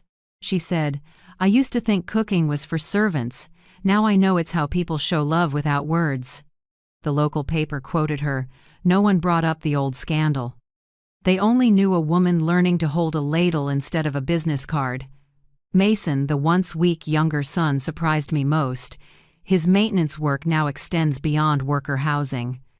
He built a standardized maintenance log, step by step for every device, with QR codes so staff can scan and timestamp completions. Elliot printed the plan and rolled it out across all Caldwell Holdings sites. Elliot said, "I've never seen him this confident. He doesn't keep his head down anymore unless he's measuring a pipe." In November, a resident in a high-rise he oversees gave him a hand-drawn sketch of a new streetlight, one Mason installed, casting just enough glow for seniors to walk safely at night. Under it was a scrawled line, "Thanks for making my block safer." Elliot brought the drawing to my office. I studied it and smiled. The boy finally understands usefulness is the most honorable degree. The internal reports I get each week have grown shorter. No complaints, just clean lines. Morning shift finished 20 minutes early. No safety violations. Performance at 108%. They're even volunteering for tougher shifts early mornings. Overnights. Weekends. Elliot asked why. Grant said, "I want to learn every Corner of your system, Aubrey said. I want to stay in the kitchen when the restaurant's quiet, that's when I can hear myself. Mason just smiled. I like the sound of pipes running steady. Makes me feel useful. I read those lines and felt warm, not proud. Exactly at peace. By year's end, Elliot came to my place with a proposal. Grant meets the threshold for the management cohort. I want him to run the third floor of the main office for 3 months. If he does well, we can bump him to shift supervisor. I was quiet for a few seconds. I've always believed power should follow responsibility. Now I think maybe trust is what teaches responsibility. I nodded. Do it. I won't interfere. Elliot smiled. You're practicing letting go? I said. Yeah. If I keep a grip forever, I'm no different than they were. In December, I went to the Copper Finch, not to supervise, but to eat. Aubrey handled the main course that day. When the gumbo came out, she stood at the pass and smiled at me. What do you think, Mom? I tasted a spoonful. A soft heat, balanced salt, shrimp, and celery coming through. It's good, I said, not because you seasoned well, but because you cooked with your heart. She smiled, tears slipping down and mixing with the sweat on her brow. Mason stayed in the field. This time, he was assigned to inspect newer buildings. He texted me a selfie, him by the lamppost he'd installed, sunset washing over a red brick facade. I saved the photo but didn't reply. Sometimes silence is the compliment. When Grant finished his course, the school sent me a thank you note. Said he was one of their most diligent, collaborative students. At the end was a line, recommended for an internal scholarship for the advanced level. I folded the letter and didn't tell him. I wanted him to hear it from the school because opening your own envelope is better than any praise. As for me, while they changed careers, I changed how I lived. I started delegating operations to Elliot and the younger managers. For the first time in years, I took a weekend day without checking numbers or making calls. I walked along the Ashley River, had coffee at a small cafe, and watched older couples hold hands. Turns out, it wasn't just them learning how to live again, I was learning how to let go. Talk shows called, wanting me to speak about a comeback from scandal. I turned most of them down. I said yes to one not to retell the past, but to talk about invisible labor, the small, quiet jobs society undervalues: janitors, prep cooks, maintenance. I said on air, no one sees them, but they keep the whole world running. I was just lucky enough to relearn that lesson not from school, but from my own children. That interview replayed over and over. But what moved me most was an email I got the next morning, just a few lines, signed by Grant. Mom, I watched it. I get it now. Thank you for giving us the chance to start over. I stared at those words for a long time. Outside, winter light lay over the city, cold but clear. I closed my eyes, took a deep breath, and felt as light as a first breath of the day. Our story was no longer a scandal. It had become a small guide for anyone who'd forgotten the value of work, of family, and of knowing how to begin again. And I knew the journey wasn't over, but at least the wheel was finally turning the right way, and this time I didn't have to push it alone. That year's end, when winter wind began to slip through every door crack, I looked at Caldwell Holdings' year-end summary and saw something I'd never seen before. 3 words, honor repaid, typed in the very last note line. Not an accounting term, but a private marker of mine for people paying back a debt money could never measure. Grant, Aubrey, and Mason, each in their own way, had started repaying parts of the 20-year tab I'd listed in the agreement. Not with envelopes or transfers from me, but with their actual wages and bonuses. Every month, finance sent me a breakdown, 3 small amounts taken evenly from their income sent straight to the Second Sunrise Fund. The numbers weren't huge, a few hundred, then slowly a few thousand, but steady, never a day late. Elliot called it the honor repayment. I called it my family's new breath. I didn't just watch them, I changed too. Second Sunrise, my heart's project, began expanding into 3 neighboring states: Georgia, North Carolina, and Tennessee. From a few temporary apartments, we added a network of volunteer attorneys and job reentry programs for seniors. When Elliot asked who should run community outreach, I didn't need to think. I called Tessa. "Would you help me with something?" I asked. "Tell me what you need. From now on, you'll stand in the middle of stories that haven't been rewritten yet. I trust you to listen without judgment." Tessa was quiet for a moment, then said softly, "I'll do it if you'll let me call you Mom Iris." I laughed, and tears fell before I could speak. Maybe it's quiet kindness that finally softens an old heart like mine. Grant was in a different phase.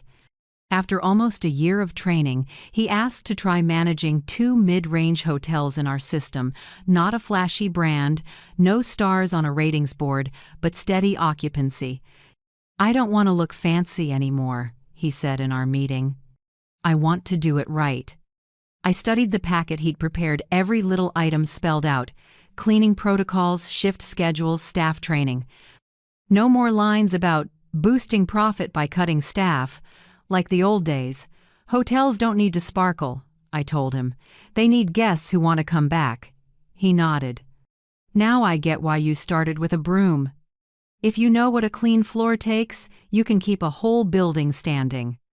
When he left, I watched him go, my son's silhouette no longer arrogant, but steady, like a man who'd learned to walk on his own strength. Aubrey had a new start too. After last year's cook-off, she was officially promoted to lunch sous chef at the Copper Finch, in charge of menus for seniors and folks recovering from illness. I stopped by one noon. From a distance, I saw her in a white uniform, hair neatly tied, talking to staff. When she noticed me, she paused, dipped her head slightly, and waved me in. "Would you like to try the new dish?" Brown rice porridge with salmon and dill. I nodded.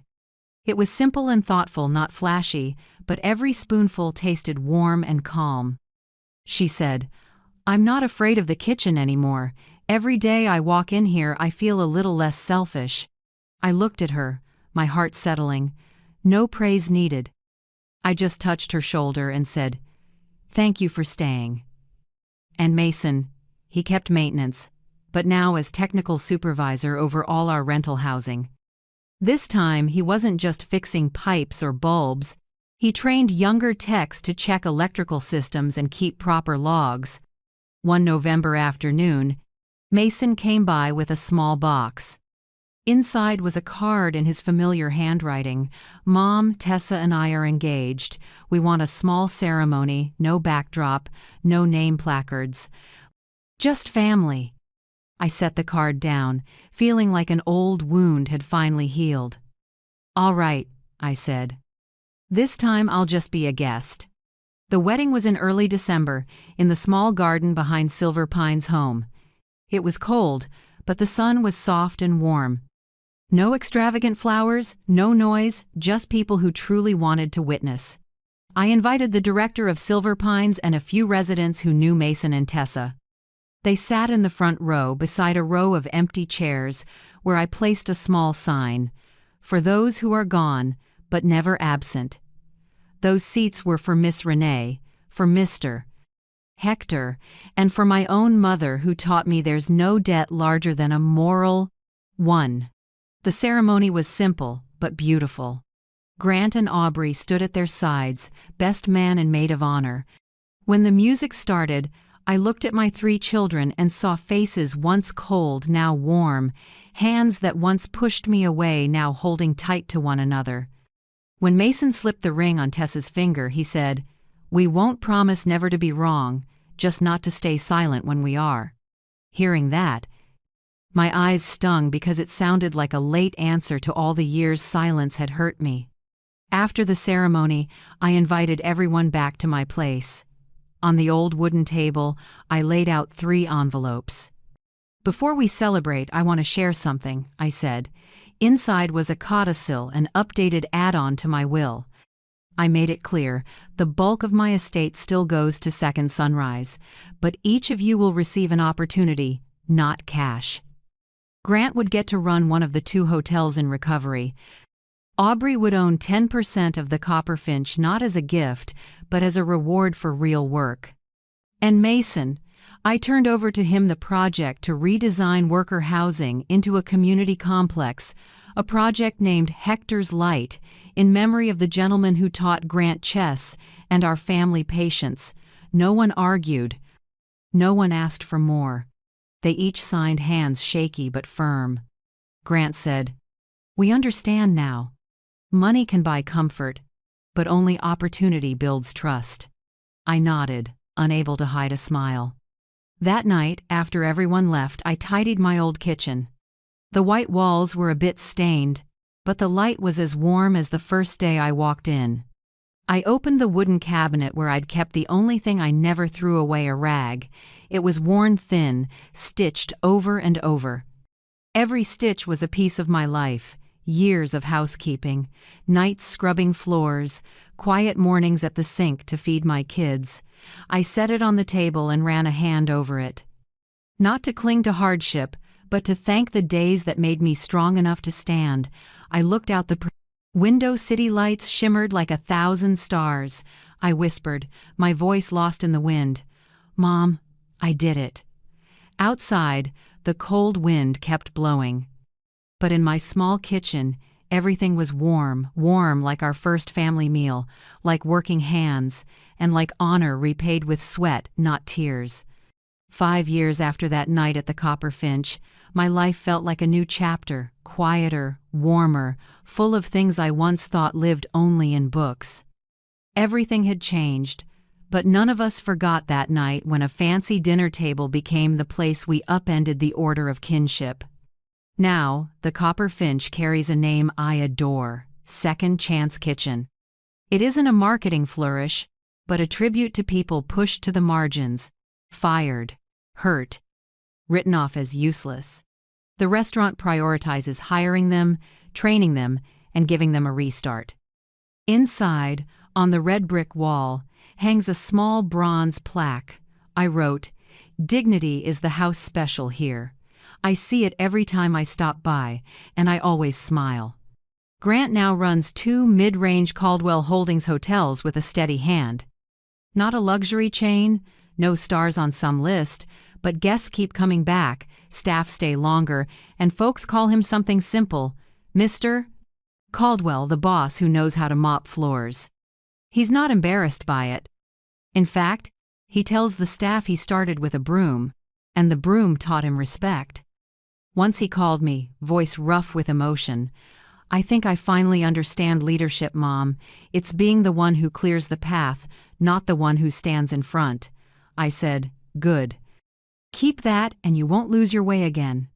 Aubrey is now head of the lunch program at the Copperfinch, overseeing the entire menu for older guests. She just won a Charleston Local Star Award for a vegetable soup made from safely repurposed trim food that's not just good, but frugal and kind. At the ceremony, she said, "I used to think cooking was for people to praise me. Now I just want folks to feel lighter when they're done eating." I stood in the hall and didn't speak, just clapped, slow and steady. Each clap softened an old burn between me and my daughter-in-law. Mason now leads a technical crew named Respect Crew. Their motto, printed on their shirts, "Fix things, mend people." He says that every time he repairs something, he remembers old mistakes and realizes the thing that needs fixing isn't the pipe, it's a heart once hardened by fear. He and Tessa have been married 3 years, living near the river where the water taps the shore. They don't need wealth, just calm.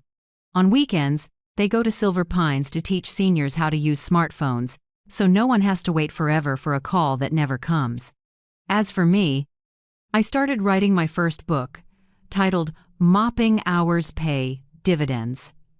It isn't a memoir, it's the lessons I gathered across a lifetime, from the smell of floor cleaner, from stifled laughter, and from getting back up after being looked down on. It's about how perseverance becomes life capital, the kind you can't measure in dollars, but that earns interest in dignity. All profits go to Second Sunrise. The fund has expanded to 7 cities, helping hundreds of seniors find shelter and retrain for work. When the media ask why I don't keep some for myself, I just smile, because I have enough. What I receive now isn't in a savings account, it's in the gratitude in people's eyes. My family keeps a small tradition. A monthly dinner everyone must attend, no matter how busy. Nothing fancy, nothing fussy, just the old table in my kitchen. The set dish is silver pine-style chicken soup, the recipe Aubrey learned for folks with tender teeth. Every time the ladle rises, celery and pepper drift into the air, and the kitchen becomes a room holding both memory and forgiveness. Tonight, at our December dinner, Grant lifted his glass of water and said, "I never thought I'd sit here. Again, Mom." I figured some cracks never mend. I looked around the table at familiar faces now, with more lines and more light in the eyes. I set the ladle down and said gently, "They don't always mend, son. But we can plant flowers in them. When they bloom, people call it dawn." They fell quiet, then smiled. No promises were made, just warmth passing around the table. That night, after I walked them to the door, I knew it was time to let the last thing in me drift away. I went back to the kitchen, dried my hands, and said softly, not to anyone else, just to myself, "I forgive you, not because I forgot, but because my children have changed." One morning at year's end, Elliot, now retired, stopped by.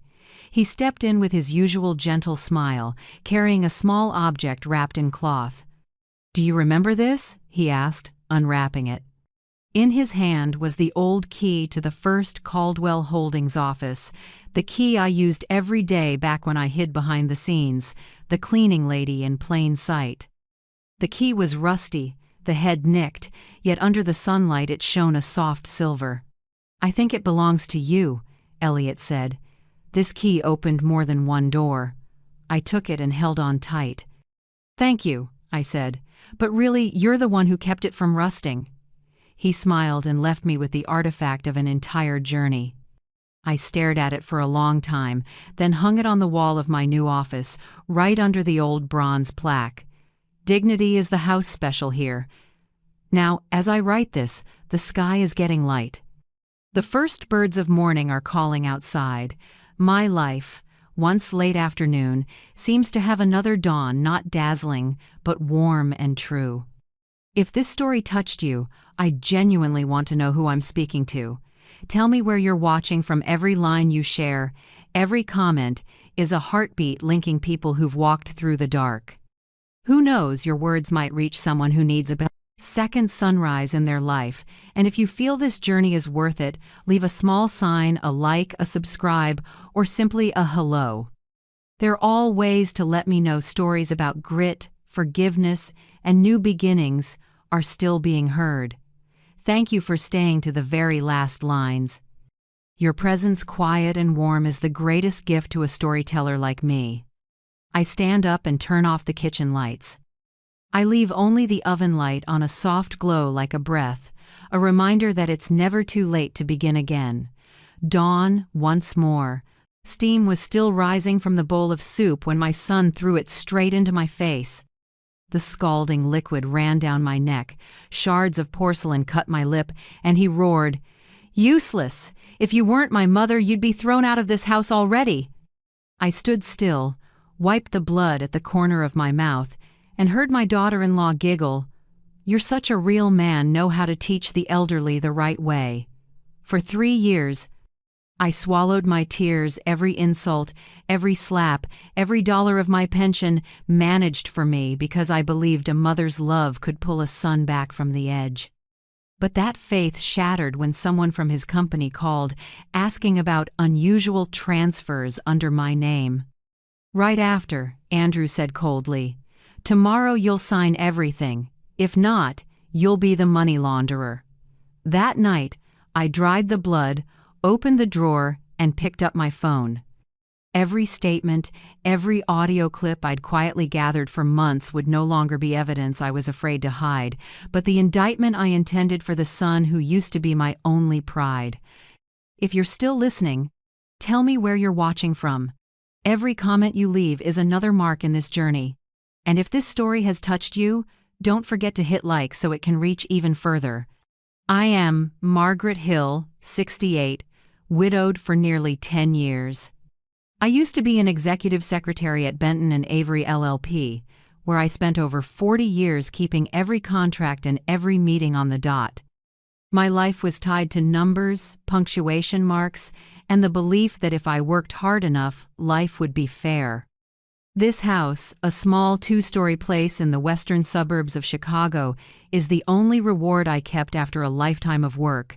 But now, I live in it like an unnamed housekeeper. The morning after the bland soup night, I woke in the gray light leaking through the curtains. My neck burned, my lip was split, and every movement sent a stab through my left shoulder. In the mirror, my face was slightly swollen, the red streak on my neck spreading purple. I dabbed on a little cheap foundation, listening to Andrew's footsteps echo downstairs. When I came to the kitchen, Andrew was already at the table. The light flashed off his red tie, the only familiar thing left of the boy who once wore a cheap suit to his first interview. Now he didn't look at me like a son looks at his mother, but like a boss looks at a lowly employee. "Where's breakfast?" he snapped, eyes never leaving his phone. "What would you like?" I asked softly. "Scrambled eggs, toast, black coffee. Don't overcook the eggs." I stayed quiet and did as told. As I stood at the stove, soft footsteps sounded. Jasmine, Andrew's wife, in a mint silk nightgown, brown hair pulled into a neat high ponytail. Her smile was sweet and proper, the kind meant for a husband, not a mother-in-law. "Good morning, Mother Hill," she said, voice light as air. I nodded. "Morning." Her eyes landed on the bruise at my neck, then flicked to her husband as if to ask, "Too rough last night?" Andrew just curled his lip and sipped coffee. Jasmine smiled and turned back to me. "You should be more careful. The kitchen floor is very slippery." I heard the message under her words, but said nothing. I poured coffee into a cup and set it gently in front of Andrew. He didn't say thank you, only murmured low enough for me to hear, "Remember, if anyone asks, you fell. And stop making random phone calls." I lowered my head. Jasmine gave a tiny laugh, straightened his tie, and said teasingly, "You really are the man of the house. Without you, this place would be chaos." Andrew put a hand on her waist, kissed her forehead, then shot me a cold smile. When the two of them left and the engine started outside, I finally exhaled. I washed the dishes slowly, keeping my mind blank. Every time I bent over, my shoulder stabbed with pain. This kitchen, where I once baked with my husband for Thanksgiving, where I hung Andrew's Christmas cards when he was little, felt like a strange room now. I'd lived here more than 30 years, but since Andrew moved back in, nothing in this house belonged to me anymore. 3 years ago, when Andrew divorced, he knocked on my door in the middle of a rainy night. "Just staying for a bit, Mom," he said. "I've lost everything." I pitied him and opened my door and my wallet. I didn't know that opening my door to my son meant opening the door to my own hell. At first, things seemed fine. Andrew fixed the fence, took me grocery shopping, said sweet things like when he'd been a good boy. Then he started managing my pension. "Let me handle it," he said. "Older folks get scammed so easily." From then on, I was left $20 a week for spending. The rest Andrew invested for me. I didn't ask because I trusted my son. When Andrew married Jasmine, I already had doubts. The wedding was oddly extravagant: white flowers, a live string quartet, imported champagne far beyond Andrew's reach. When I asked, he said, "The company sponsored it, don't worry." I believed him, until I found the payment receipts drafted from an account under my name. From then on, Jasmine treated me like hired help. I cooked, washed, and cleaned. She showed sweetness only when guests were around. Otherwise, she was ice cold. At every meal, she told her husband, having a mother-in-law like this is as convenient as having a housekeeper for free. Andrew just laughed. I couldn't. The violence started with criticism, too salty, too bland, too cold. Then pounding the table, then slaps, shoves, pinching, hands on my throat. I once thought if I stayed quiet, he'd calm down. The quieter I was, the worse it got. That bland soup night was only the final result of 3 long years of silence. The next morning, just as I was about to make tea, the landline rang. A polite male voice said, "Hello, I'm Owen Price, an accountant at Northern Apex. I need to confirm some recent transactions from an account under the name Margaret Hill." I froze, hand shaking. "My account?" "Yes. There are repeated transfers totaling nearly $50,000 signed under your name, but the signature appears inconsistent." I glanced at Andrew's door shut tight. "We'll check." "Thank you," Owen said. "If needed, you can meet me in person on the 18th floor at Northern Apex, 1134 North Avenue. The sooner the better." When he hung up, I stood there, still holding the cup of tea grown cold. On the table was the black envelope I'd kept hidden inside were statements I'd secretly printed when Andrew wasn't looking. Now I understood. He'd used my name to launder money. The front door swung open. Andrew stepped in, voice flat. "Someone call?" "No, just an ad." I lied. He stared straight into my eyes, like he could see through me. "Tomorrow, 10 a.m. The bank, you sign for everything, otherwise the money laundering charge is yours." I didn't answer. In my head, his sentence kept echoing, "Otherwise, you'll be the money launderer." That night, I opened the safe, took the black envelope and my phone, and hid them in my cardigan pocket. Every document, every recording, every tiny detail I'd gathered for months now, they finally mattered. As I sat at the table, my neighbor Ruth Delgado knocked. She's a kind woman, 66, with softly curled gray hair, who often brings me baked goods on weekends. "Oh my, Margaret," she whispered, seeing my split lip. "What happened?" "I fell," I said, turning my face away.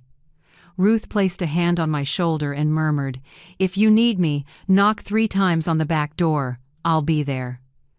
After she left, I sat in silence. The house was still.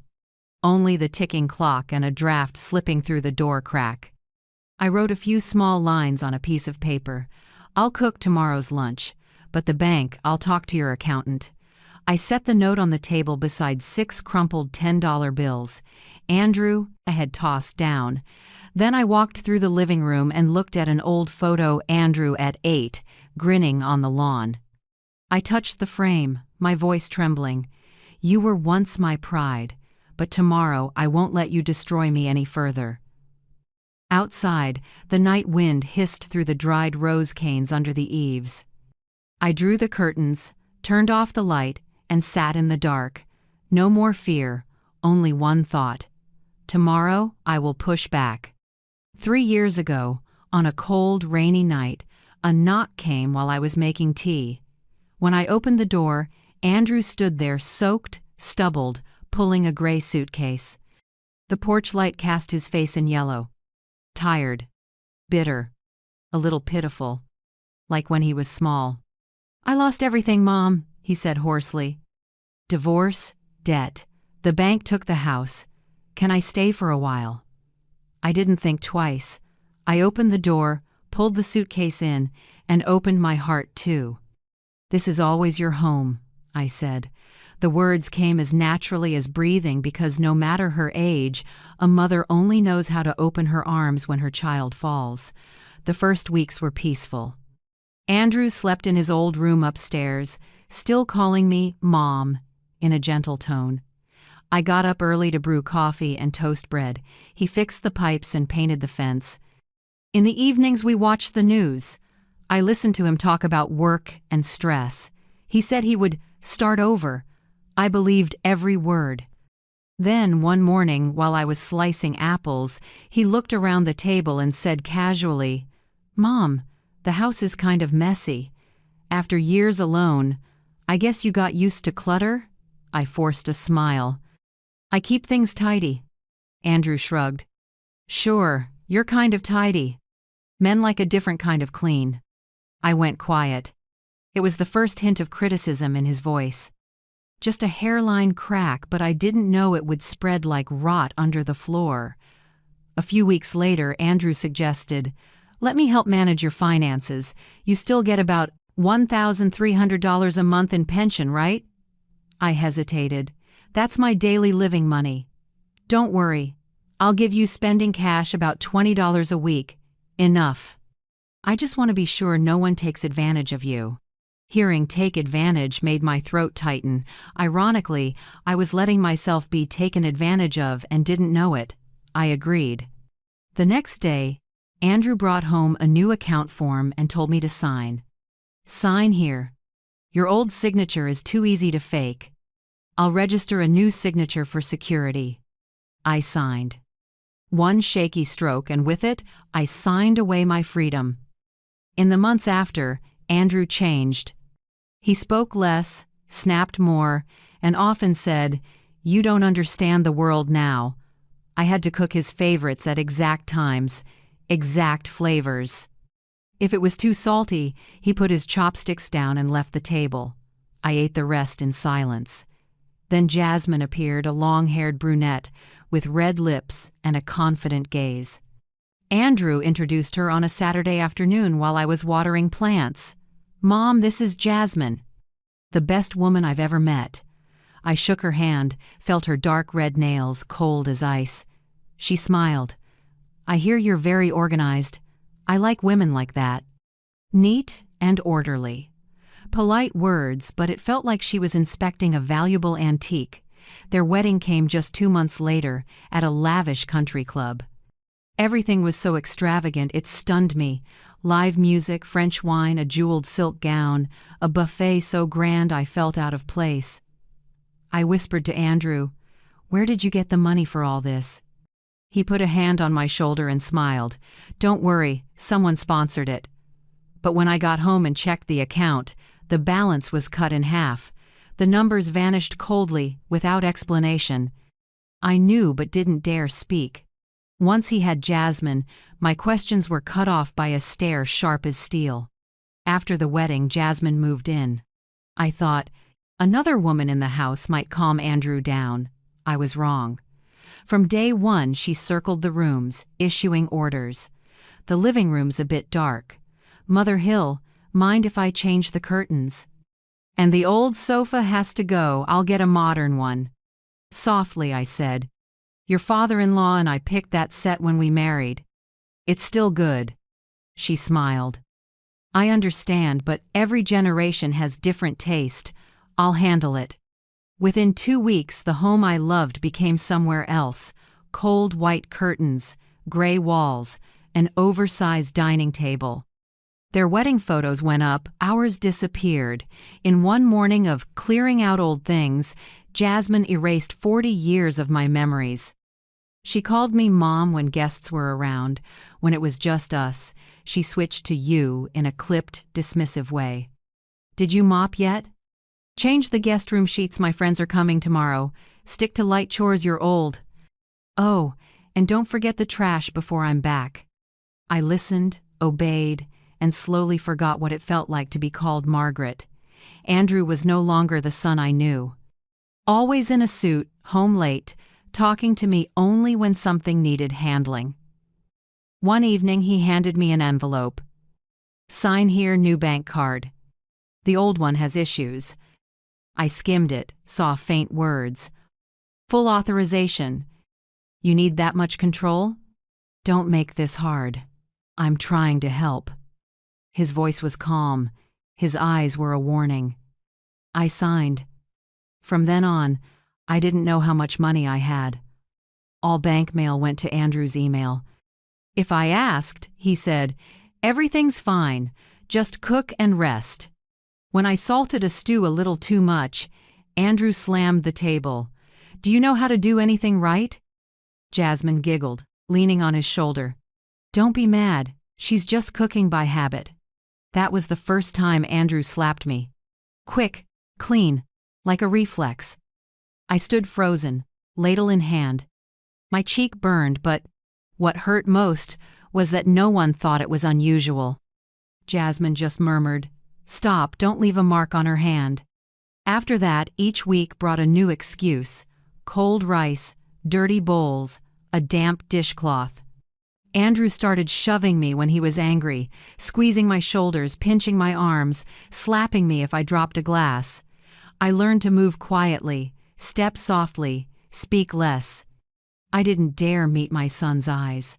Every night after they slept, I sat at the kitchen table, opened my old computer, and secretly printed bank statements I found in an old inbox. I hid them in a black envelope inside the safe. Each page tightened my chest but also gave me a tiny bit of power. Andrew controlled my phone, too. He installed a location app, saying it was so you won't get lost. Every time I called someone, he asked, "Who's that?" Sometimes he checked my call log. Old friends stopped reaching out. I became invisible in my own life. Once, my closest friend at the firm, Marjorie, invited me to lunch. Before I could answer, Andrew snatched the phone. "You're not going anywhere. They just want your money." I went silent. Marjorie never called again. Days blurred together: cook in the morning, laundry, mop the floors, then cook again at night. I turned into a useful shadow, no breaks, no mistakes allowed, no voice. Sometimes I opened the drawer with my old blue dress, the one my husband said made me look like spring.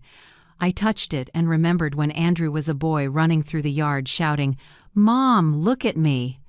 I used to think raising a child was duty. Now I know sometimes it's a gamble with your soul.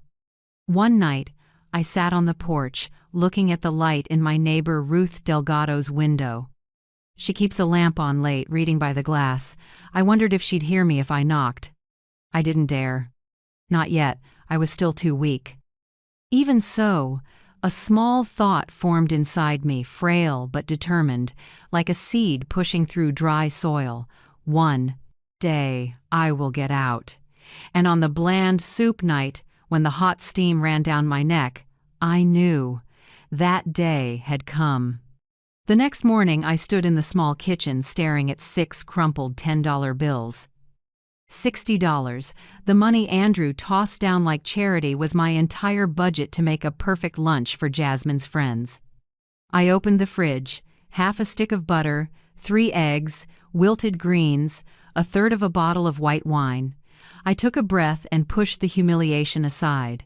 I'd hosted firm luncheons for tougher guests. The only difference was back then I was Mrs. Hill. Now I was just the cook. I wrote a list and counted every dollar.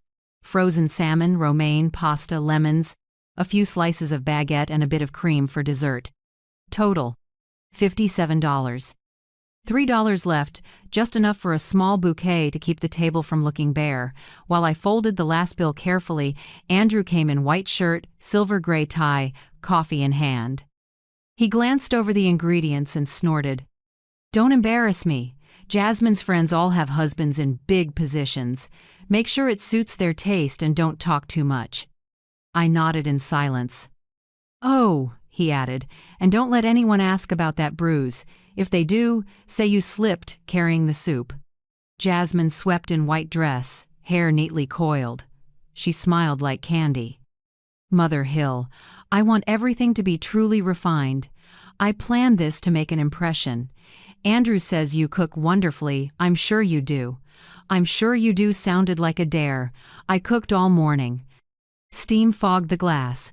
Oil stung my neck, but I kept stirring the sauce. Butter and garlic filled the air. By 12:30 p.m., the table was set: seared salmon, Caesar salad, pasta with lemon cream sauce, chocolate mousse, and the white wine I'd saved from my husband's birthday years ago. The bell rang. 3 women came in, perfume mixing with the scent of rain on their coats. Jasmine introduced them. "This is Becca, Lydia, and Noelle." All 3 were elegant, soft-spoken, heels tapping on the floor. Becca had the sharp gaze of someone always comparing. Lydia laughed easily, voice bright. Noelle, the quietest, wore a gentle smile but watched everything closely. They sat around the table. Jasmine poured wine and giggled. "I cooked all of this myself." "Well, with a little help from my mother-in-law." Lydia burst out laughing. "Oh my gosh, having a mother-in-law like this must be so convenient. No need to hire help." Jasmine pretended to blush. "Pretty much. She loves to cook." I pressed my lips together, gripping the dish towel as heat rose in my chest. I held it in. I'd heard enough jokes like that to last a lifetime. I carried out the salmon and said quietly, "Please enjoy." Noelle looked up. Her smile faded when she noticed the faint tear at my lip. "Are you hurt, Mrs. Hill?" Before I could answer, Jasmine cut in lightly. "She slipped last night. She's clumsy." Becca laughed. "Just like my mom. Older people can be so awkward." Their laughter circled the table, and the room seemed to shrink. Noelle kept her eyes on me, no longer carefree. "Where did you work before?" she asked. I lifted my head and said softly, 40 years at Benton and Avery LLP, before I retired." The table fell silent. Lydia set down her fork. Becca narrowed her eyes, surprised. Jasmine forced a smile. She was just a secretary, but very dedicated, probably why she types super fast. Noelle tilted her head. "Benton and Avery? I know that firm. I worked with them on a big case in 2010. She looked at me differently, like she'd recognized something. "You're Margaret Hill, aren't you? I remember seeing your name on the exec list for Hanover v. State." I froze. That case name was a ghost I'd tried to forget. I nodded, voice tight. "Yes, that's me."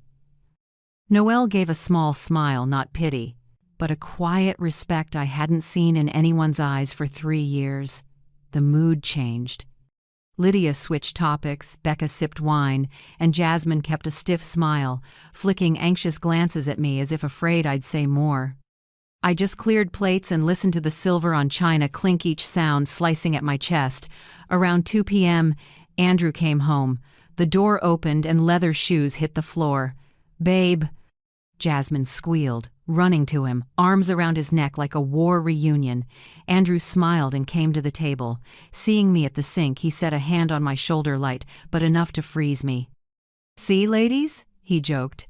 "My mother's the best chef in Chicago. If I didn't keep her here, some restaurant would have hired her." His friends laughed, thinking it was a compliment.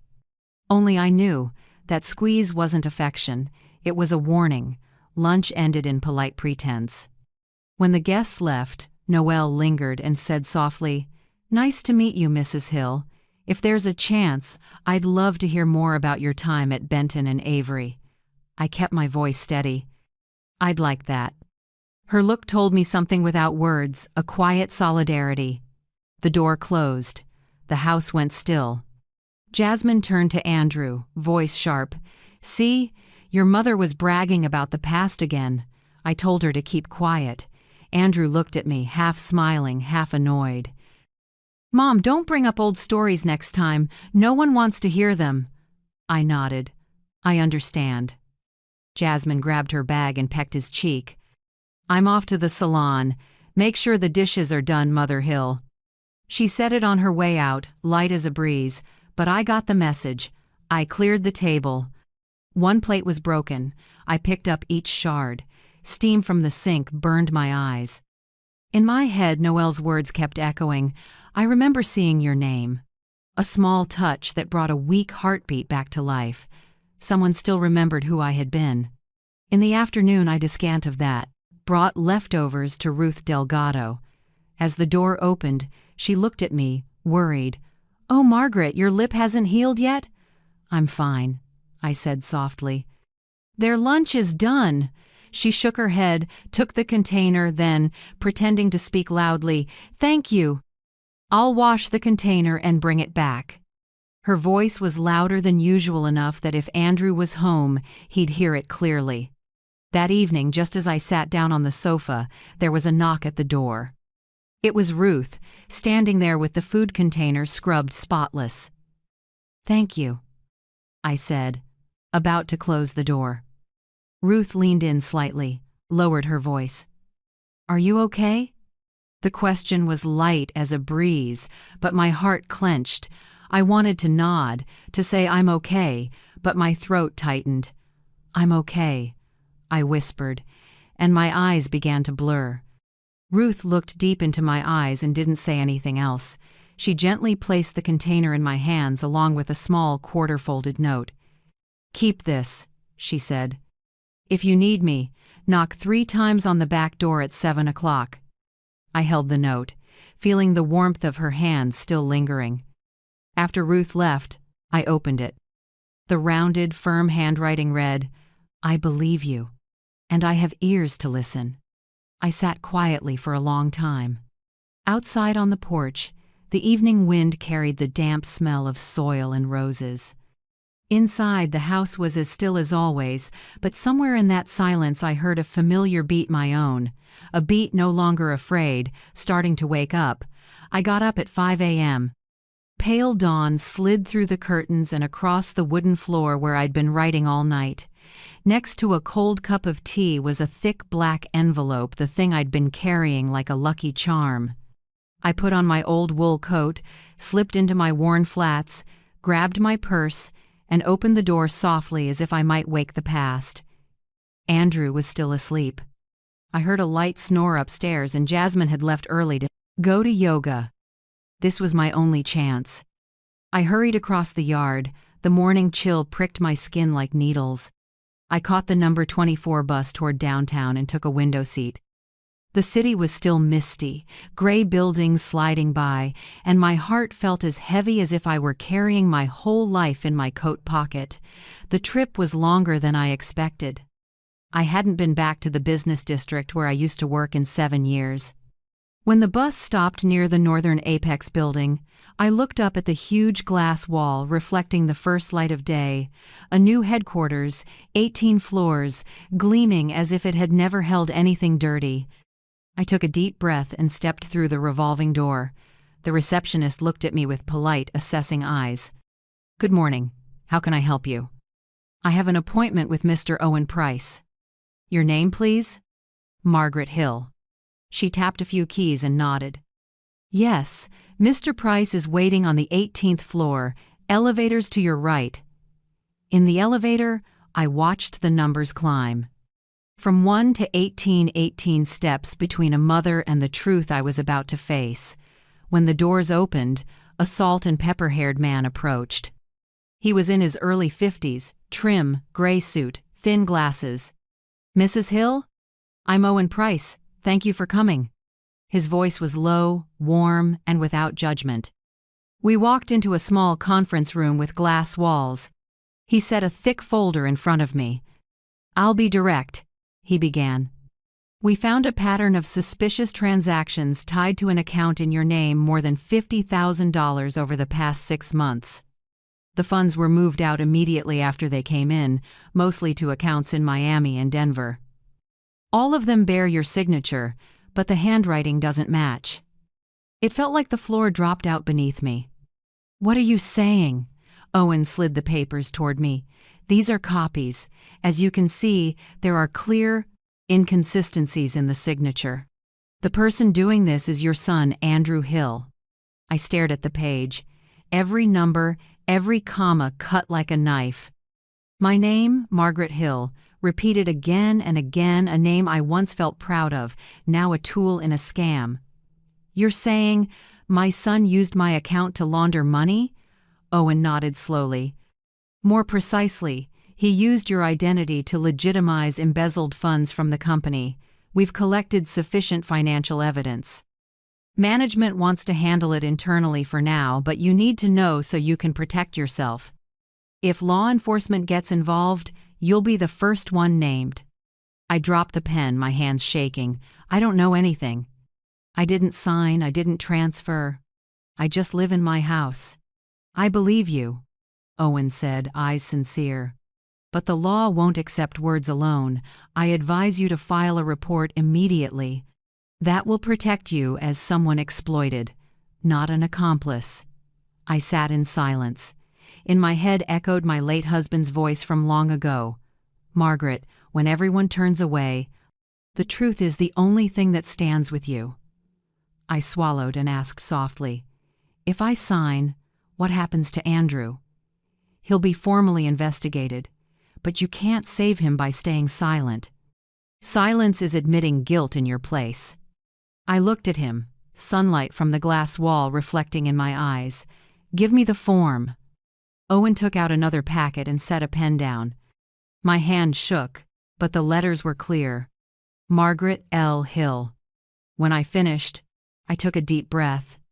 You did the right thing, Owen said gently. And no matter the outcome, you're the most honorable person in this story. I stood. My legs felt unsteady, but I was lighter somehow. I wasn't just a victim anymore, I'd taken action. When I stepped out of the building, the midday light hit my face and made me squint. It had been years since the sun didn't feel cold. I caught the bus back. The ride felt endless. I thought of Andrew, the boy who once slumped on my shoulder after failing a college exam, who said, "I'll make you proud." Now he'd turned me into a shield for his sins. I didn't know if there was anything left between us to call mother and son. When I got home, the clock was striking close to 3. I had barely stepped inside when I heard Andrew from the living room. "Where did you go?" His voice was dry and low, but I recognized what sat underneath: suspicion. "I went out for a bit," I said slowly, hanging my coat on a chair. "Out where?" "To see your accountant." The air froze. Andrew shot to his feet, his face changing color. "What?" I spoke with Owen Price. He showed me everything: the transactions, the forged signatures, the accounts in Miami. I know it all. For a few seconds he couldn't speak. Then his wide hand clamped down on my wrist, squeezing till the joints crackled. "Are you joking, Mother?" "I've never joked about justice." He squeezed harder, his breath hot on my face.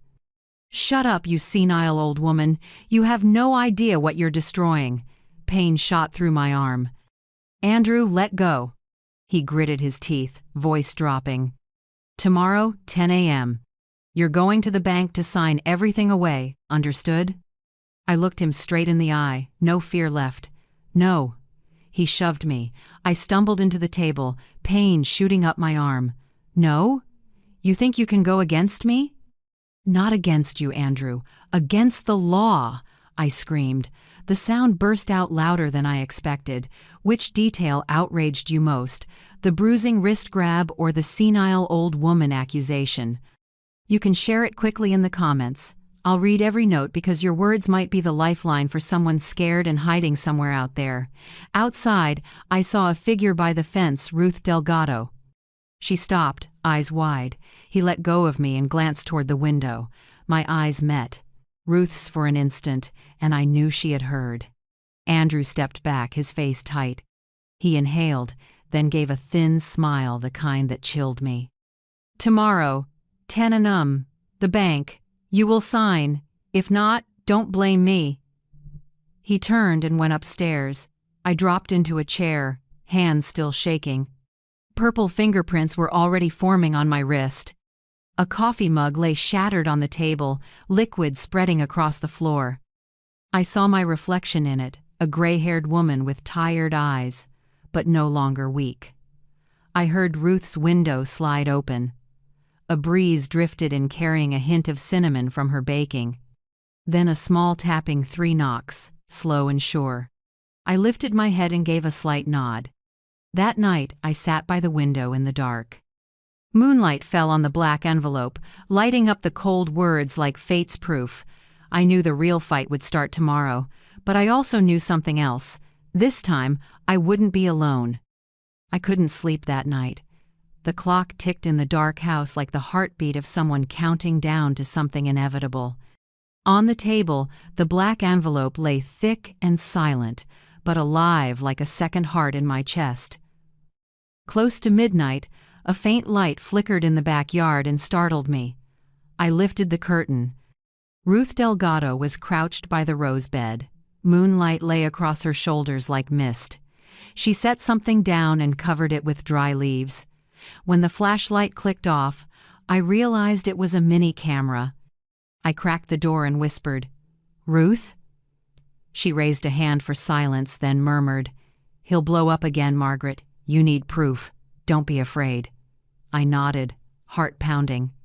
Ruth disappeared into the dark. The scent of roses that night, earthy, with a metallic edge, stamped itself in my memory as the start of survival. The next morning, while I was rinsing glasses, Andrew came down acting different. Freshly ironed shirt, a whiff of expensive cologne. "Good morning, Mother," he said, light as if nothing had happened. I looked at him and stayed quiet. "I'm sorry about yesterday. I lost my temper. Work's stressful. You're still my mother." Before I could answer, he stepped closer, poured me coffee, set it on the table. "You should rest and stop wandering around. Lately I've noticed you're unstable. If you keep pushing about those accounts, I might have to get a doctor to evaluate your mental health. You know how it is, old age, confusion." His tone was gentle, but every word slid over my skin like ice. I understood. One word from me, and he'd label me the crazy old lady. I set the cup down and looked him straight in the eye. "What are you afraid of that you'd hire a doctor just to declare your mother insane?" His eyes darkened, then he pasted on a smile. "I'm not afraid of anything. I'm just trying to protect you." He turned away, voice still mild. "Oh, and remember, 10 a.m. today. We're going to the bank. We'll tidy up the paperwork. No need to drag this out, right?" I nodded. In my head, everything spun. If I refused, he could do anything. If I agreed, I'd lose everything. I had one hope, Ruth. Around 8:45, there was a knock at the back door. I opened it and Ruth stood there, holding a tiny memory card wrapped in foil. Her coat was damp with dew, her breathing quick. "You have to come with me, right now." I can't." "Andrew's upstairs. Listen to me, Margaret. I have video and clear audio. If you don't go today, there might not be a tomorrow." I looked at her, then up the stairs. Water ran in the bathroom. He was still getting ready. I ran to my room, opened the safe, and stuffed the black envelope, house deed, and ID into my purse. "Back door," Ruth said. We slipped through the yard, along the fence, out the narrow alley. I was shaking so badly I had to hold on to Ruth. If he finds out I left, then he'll say you're crazy and, "Next time you won't get a chance to fight back. We need to see Assistant District Attorney Kimberly Hart." I called ahead. We took a cab. The whole way, all I heard was my heartbeat.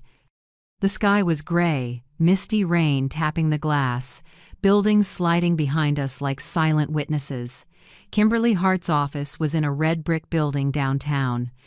She was in her early 40s, brown hair, upright posture, quick, decisive voice. When Ruth introduced me, she just nodded and said, "Have a seat." "I'm listening." Ruth set the memory card on the desk. "She's being abused." I recorded it. Kimberly loaded the card into her computer. The screen showed a grainy but clear image. Andrew clamping my wrist, his voice harsh. "Tomorrow you'll sign everything away. If not, you know the consequences." You could hear me yell, and Ruth outside calling, "Margaret!" Everything was audible. In the small office, the sound made the air heavy. Kimberly sat still for a few seconds, then turned to me. "Do you have any other documents?" I slid the black envelope to her. "Everything's here, statements, paperwork, and the sworn statement I signed at Northern Apex." Kimberly looked through it and nodded. "You've done exactly the right thing. With this evidence, we can request an emergency arrest. Warrant charges will include elder abuse, coercion, and financial fraud." I could hardly believe it. "Really? I can get out of this?" "Not just get out, but protect your rights. But you need to sign the complaint. After that, the police will move within a few hours." Ruth squeezed my hand. "Do it. For yourself. And for all of us." I looked at the pen on the desk. One signature, but a line between silence and justice. I remembered the years of bowing my head, Andrew's eyes when he said, "You're nothing." I took a breath and picked up the pen. My signature trembled at the first letter, but by the last, my hand was steady as steel. Kimberly nodded, a thin smile on her lips. "Good. You just did the bravest thing in your life." She called the task force. "Prepare to detain Andrew Hill. Address." I heard her firm voice, each sentence nailing reality into place. While the police mobilized, Kimberly said, "You should stay away from your house for a few days. I'll arrange a safe place." I looked at Ruth. "I'm not going anywhere until I see him in cuffs." Kimberly paused, then nodded. "Fair. You have that right." We returned to my neighborhood in an unmarked car. Rain dotted the windshield, each drop a heartbeat in my chest. As we reached the lane, I saw Andrew loading bags into his car. Suit, tie, looking sharp, but his face was tense, eyes darting. A black police cruiser pulled up, lights flashing red and blue. The siren split the quiet street. 2 officers got out. One read aloud, "Andrew Hill, you're under arrest on suspicion of abuse, coercion, and financial fraud. You have the right to remain silent." He turned and froze when he saw me standing a few yards away holding a black umbrella. "Mom," his voice caught. "What are you doing?" I answered softly, oddly calm, "I'm just telling the truth." He thrashed and shouted, "I didn't do anything. She's old. She's delusional." They cuffed him, pushing his head down. I heard the cold metal close click, a small sound louder than any scream I'd ever heard. As the car took him away, I stood still, rain soaking my shoulders. Ruth came up and held the umbrella over me. "You okay, Margaret?" I looked into the fogged window where my reflection stared back, not the trembling woman from last night, but someone else, upright, clear-eyed, free. "I'm okay," I said quietly, "for the first time in years." Kimberly stepped out and squeezed my shoulder. "From here on, the law takes over, but you saved yourself before anyone else could." I lifted my face to the sky. The rain had stopped, without me noticing. Drops clung to the rose canes, glittering in the early afternoon sun. Beneath them, the tiny camera lay hidden under leaves, silent, but it had spoken for me. When the cruiser turned the corner, I stayed there in the after rain, gripping the umbrella handle till my knuckles went white. The siren faded, but inside me the snap of the cuffs kept echoing, cruel and freeing at once. The house was finally quiet after years of shouting. No more smashing, no more stomping, only shards of glass reflecting the face of an old woman who was finally clear-headed. I picked up each shard, hands shaking but strangely calm. When Ruth stepped in, she said nothing, just helped me gather the pieces scattered across the kitchen. "You need rest," she murmured. I nodded, but I couldn't sleep that night. In my head, I still heard Andrew's voice as he was taken away. "You'll regret this. I'm your son." 3 days later, the phone rang. The screen showed a cold line of text, "Inmate call, county jail." I hesitated. Kimberly had warned me, "Don't answer. He'll try to soften you." But part of me felt I needed to hear him, to fully understand the person I'd brought into the world. I picked up. "Mom." Andrew's voice was hoarse, weak. "I don't want to live here. I'm scared. You have to help me." "Help you?" I repeated, voice low. "That's all I've done for 3 years. That's not it. I was set up. They're making things up." "I was just trying to protect you from legal trouble." I was silent, then answered softly, "Andrew, you don't need to pretend. Justice isn't something you can manipulate." "I'm sorry, Mom. Please don't turn your back on me." I hung up.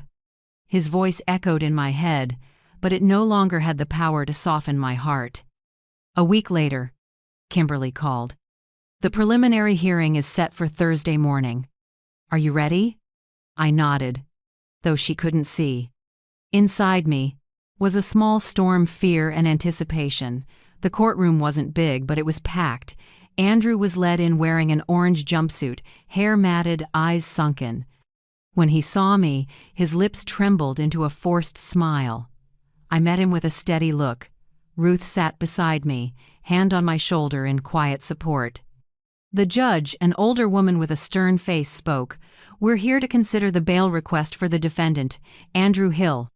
His attorney rose, smooth as ever. "My client is a hard-working man who made mistakes under stress. He's the only caregiver for his elderly mother. We request bail pending trial." Kimberly stood solid as an oak. "Your Honor, my client, Mrs. Margaret Hill, doesn't need that kind of care. Here are photos of her injuries caused by the defendant, recordings of his threats, and video of the abuse. Additionally, he is under investigation for financial fraud and money laundering. If released, he could destroy evidence." She laid the documents down and played Ruth's recording. Andrew's voice filled the room.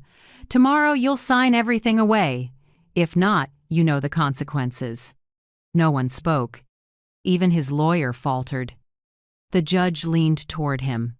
"Mr. Hill, do you have any explanation for your words?" Andrew stammered. I was just angry. My mother misunderstood." "No, I understood just fine." I cut in. Quiet, but firm. "You turned me into a servant and used me to legitimize your crimes. Now you're afraid of losing the freedom you took from me." The room fell silent. Andrew stared at me, the warmth that once lived in his eyes replaced by confusion and fear. The judge brought down the gavel. After reviewing the evidence, the court denies bail. The defendant, Andrew Hill, will be remanded pending trial. Andrew leapt up, shouting, "No, this is all staged. My mother's crazy. She's senile. She just wants revenge." 2 officers held him down. I didn't flinch. I looked straight at him and knew there was nothing left to save.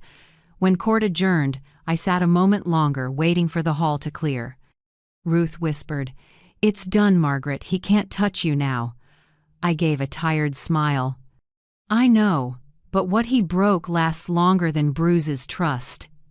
We were almost at the door when a familiar voice called behind us, "Mrs. Hill." I turned. Jasmine stood there, hair loose, eyes swollen, coat wrinkled. She walked up, voice shaking. I'm sorry. I don't even know what to say. I've been scared for so long." I looked at her in silence. "He hit me," she blurted. "Many times.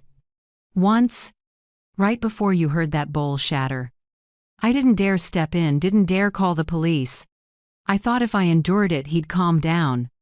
But the quieter I was, the worse he got." I saw her hands shaking. For a second, I realized the woman in front of me wasn't a proud accomplice anymore, but another victim. "You don't need to apologize," I said. "Fear makes people stay quiet." "I understand that." Tears ran down Jasmine's cheeks, one by one. "He took my money, too. The money my parents gave me to open a shop. He said he'd invest it, then it was gone." Ruth cut in, firm. "If you're ready, tell everything to Kimberly. You can help bring him fully into the light." Jasmine nodded hard. "I will. I've been silent too long." I looked at her, hurting and relieved at once. "You're not just saving me, Jasmine. You're saving yourself." Kimberly walked up with a file in hand. "I heard. Thank you for coming. If you're willing to testify, this case will move forward in a big way." Jasmine gave a small, tearful smile. "I won't let him destroy anyone else." She turned to me and gently took my hand. "Thank you for not staying silent, Mrs. Hill. If you hadn't, I'd still be trapped in that house." I squeezed her hand and answered, my voice tight, "No one deserves to be called a victim. Forever, Jasmine. We can all stand up, it just takes someone to go first." That afternoon, back at Ruth's house, I sat by the window. Late sunlight fell across the teacup on the table, casting a thin halo. Outside, Ruth's roses were still blooming, and the tiny camera lay quiet at the base, silent, steady, a witness that couldn't lie. Ruth set a hand on my shoulder and asked softly, "How are you feeling?" I smiled. "Lighter, not because he was arrested, because I'm not alone anymore." She nodded. "That's the real freedom." I looked toward the end of the street where the police car had driven past. Peace spread through me, the kind I thought I'd lost for good. 3 weeks after the hearing, when things seemed to have calmed down, I got an envelope from the Franklin County Jail. A yellow envelope, stamped censored, with a slanted handwriting I knew at once Andrew's. I was going to stick it in a drawer unopened, but my hand slid along the seal and tore it anyway. Inside were 2 neatly folded pages. His handwriting was still sharp and cold like a blade. "Mother, I know you're enjoying your new role, the brave woman, the celebrated survivor. But don't forget, I have documents from Hanover v. State in 2008 where you edited a witness file. If I send copies to the court, your guardian of justice image will pop like a soap bubble. Remember who told you to optimize the documents to avoid problems for the client? I still have that email with your e-signature. If you drop the charges, everything stays quiet. I'm giving you one chance." I let the letter fall. It felt like someone poured ice water down my back. Hanover versus State. That name stabbed through my memory. 15 years ago, I was still at Benton and Avery LLP. I was executive secretary to Richard Hale, then a senior partner, not yet the CEO of Northern Apex. He called me into his office that day and set a thick stack of files in front of me. "Margaret," he said, "we need to optimize this set a bit, cut some clutter, clean up wording so it's less harmful to the client." I remember asking, "Do you mean format or content?" He just smiled. "Format, of course." I didn't overthink it and did exactly as told. But a few weeks later, when the case ended, the press was loud about altered evidence, a big ethics flap. I was scared, but no one mentioned my name. The secret got buried with the years. Until today, when Andrew dug it up like an old grave. I sat for hours, staring at the letter. Wind pushed through the window and sent a few bills skittering across the table.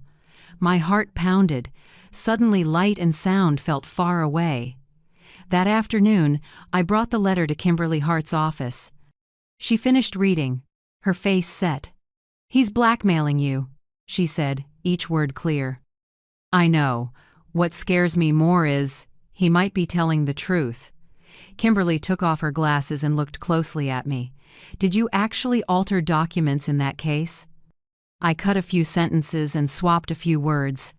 I didn't understand the law fully back then. I just did what my boss asked. She leaned back, thinking. "Legally, if we show you didn't knowingly do wrong, the risk to you is very small. But if he has materials and drops them at the right moment, the media will dig. They don't care who's at fault, they just want a story." I pressed a hand to my forehead, dizzy. I've already lost my standing in my own family. I can't bear being paraded in front of the world again. Kimberly spoke gently. "No one wants exposure, but if he holds something over you, you'll always be a hostage." That night, I told Ruth. She frowned slightly as she listened. "Hiding a secret is a victim's chain," she said. "I lived with a husband like that, always threatening to spill my secrets. I only got free when I said them first. I'm not as strong as you think, Ruth. I'm terrified." "No, you're just remembering what captivity felt like. You're forgetting you have light now, and the truth. And Kimberly." She stood to pour more tea. Steam rose, mint filled the kitchen, warm in a way that surprised me. I sat and felt my heartbeat slow. 2 days later, I got a second letter. Again from Franklin County Jail, this time with a photo. It was a shot of the handwritten note I made in 2008 while reworking the Hanover v. State report. My messy line, "Cut the witness section. Boss says it's unnecessary." Below it, Andrew had scribbled, "Remember your own handwriting? If you don't drop the charges, this photo goes to the media." There's also the Christmas bonus clip from that year. People will think you helped launder money for the firm. I don't want to do this, but you're forcing me. The dizziness rushed back. I grabbed the table to steady myself. My mind reeled like someone yanked me back 15 years to a late-lit office, me at the keyboard, thinking I was just doing my job. The next morning, I brought everything to Kimberly. She looked at the photo and said, "He's smarter than I thought. He's tying two cases together, your old one and his current one, to distract and create doubt about your honesty. If the media bites, they'll assume you lied before, even if it's unrelated." What should I do? Did you ever receive cash or gifts you didn't report while at Benton and Avery? I hesitated, then nodded slightly. Yes, a few times. Small things. I thought they were holiday thank yous. I didn't think it broke the rules. Kimberly exhaled. Then, there's a small risk, but not big. I need you to be completely honest so I can protect you properly. I told her everything. A $200 Christmas envelope, a gift card from a client. Kimberly wrote it down and did a quick mental tally. At worst, if anyone digs, you could face a minor administrative penalty. No one's prosecuting that after so many years. The only real danger is your silence, because he's using it to scare you. She paused and looked straight at me. Do you understand, Margaret? Every time you fear being exposed, he gains power. If you say it first, he has nothing left to threaten you with. I looked out the window at the light rain. Drops slid down the glass like the years I'd locked myself in fear. I asked, voice tight, "Say everything publicly? Can I live through that?" "You don't have to endure," Kimberly said softly. "You just have to be free." That night, Ruth brought over a fresh almond loaf. We ate in silence. When she stood to clear the plates, I asked, "If you were me, would you go public?" She thought a moment, then said, "I would, because if you don't, people will keep believing your fear is real. When you speak, they finally see how strong you are." She smiled and poured more tea. "The only thing that keeps people trapped isn't offense, Margaret. It's a secret." I looked into my cup, the steam hazy. In that soft blur, I saw Andrew's face as a boy, mischievous and trusting. Then I saw him now bitter, scheming, full of resentment. I knew if I stayed silent, he'd keep that chain around my neck. I drew a long breath and whispered, almost under my breath but sure, "Okay, Ruth, I'll tell everything." Her eyes lit. "That's the Margaret Hill I know." That night, I sat at the table with a blank sheet of paper. Warm light fell across the deep lines on my hands. I started to write, each word a little shaky. I, Margaret Hill, once inadvertently took part in editing documents in the Hanover versus State case under a supervisor's direction. I did not realize then that it could be considered improper. I never accepted money or benefits in exchange for that action. I choose to make this public not to justify myself, but to end all threats. When I signed my name, I felt weight to lift. It wasn't quite courage, it was freedom. I folded the page and set it beside Andrew's letter. Two worlds side by side, a secret for blackmail and a truth for release. And I knew, when morning came, I would take it to Kimberly. There was nothing left to fear. The next morning, I brought the statement to Kimberly's office. The sky was heavy, wind pushed hard down the avenue, sirens drifting far off. Each breath felt like lead. In my purse, the paper from last night rustled, reminding me this was a decision I couldn't undo. Kimberly read every line, her face unchanged until the end. After a few seconds of silence, she set it down and spoke slowly. "Do you know what this means, Margaret?" "I do. I'm incriminating myself." "Not exactly," she softened. "You're taking away his weapon. When a blackmailer has nothing to hold, his power evaporates."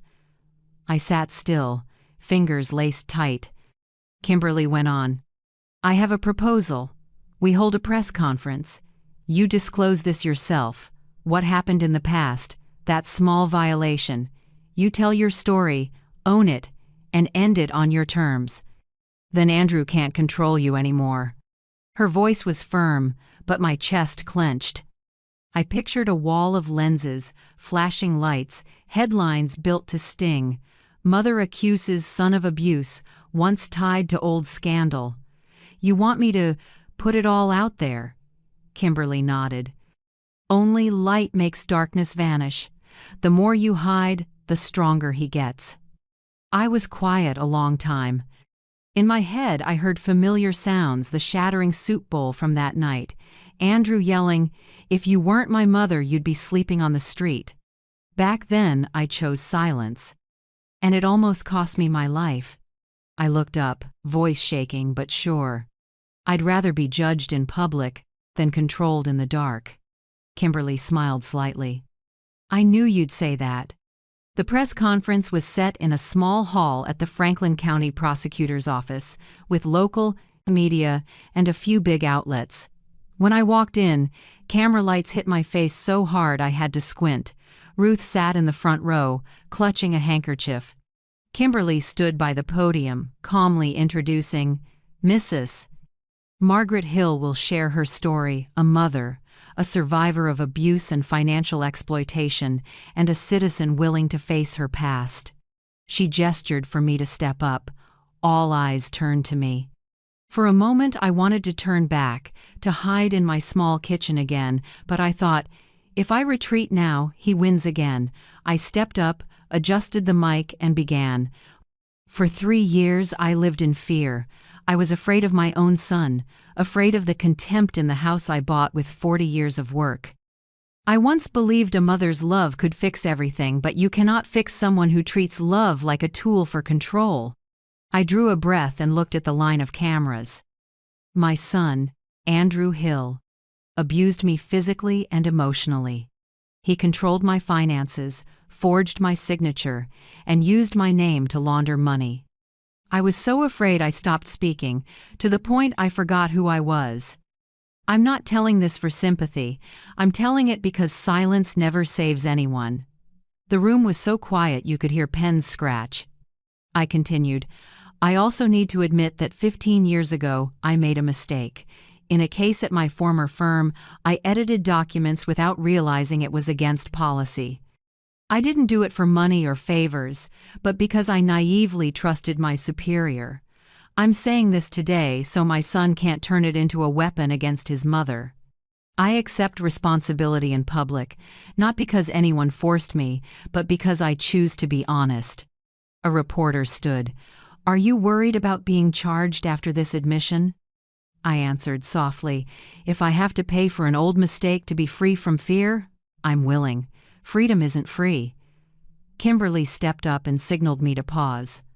She looked around the room. "Mrs. Hill's story shows the strength of lug. Truth. Our office confirms, after reviewing the records, she will not face criminal charges. We will focus on prosecuting Andrew Hill, who exploited his mother and tried to blackmail her." Murmurs spread. A middle-aged female reporter raised her hand. "Mrs. Hill, what would you say to those being abused or controlled right now?" I looked straight at the lens where I imagined hundreds of women sitting at kitchen tables, in nursing homes, in quiet houses. "I'd say this," I answered. "Don't let fear keep you a prisoner, whether it's your child, your spouse, or anyone. If they make you tremble every day, that isn't family. Believe in justice. It may be slow, but it doesn't go dark." Applause rolled through the room, not loud, but low, long, and sincere. In the front row, Ruth lifted a hand to wipe her eyes. When it wrapped, Kimberly came to me, voice full. "You did what many never dare, Margaret. He can't touch you now." I exhaled, my legs close to buckling. I just said what I should have said long ago. "Sometimes," she said, "courage isn't shouting. It's telling the truth in a steady voice." Outside the hall, reporters waited for more quotes. I smiled lightly and declined. I'd said enough, and for the first time, I didn't need to explain myself to anyone. That evening, Ruth and I sat on her porch. The sun slid behind the trees, painting the yard red. She handed me ginger tea, warmth spreading through me. "I saw the coverage," Ruth said. "Every outlet is praising you. One headline called you the mother who cut the blackmail chain." I gave a small laugh. "Sounds like a movie. Movies only copy real life, Margaret. Real life just hurts more." I leaned back and watched the roses tremble in the breeze. "Ruth, I thought I'd lost everything, my good name, my child. Trust. Turns out, when you lose everything, you find yourself." She nodded gently. "You got back the most important thing, your voice." Kimberly stopped by after dark with a folder. "Good news, the DA's office officially won't charge you. We're shifting all focus to Andrew." I took her hand, my voice catching. "Thank you, Kimberly. Without you, I'd still be shaking in my own house." "No," she smiled. "You just needed someone to remind you that you deserve to live without bowing your head." That night I slept in Ruth's living room. Moonlight slipped through the curtains and fell across my hands, hands that once trembled, signing endless forms, bore bruises, and shook with fear. Now they were still.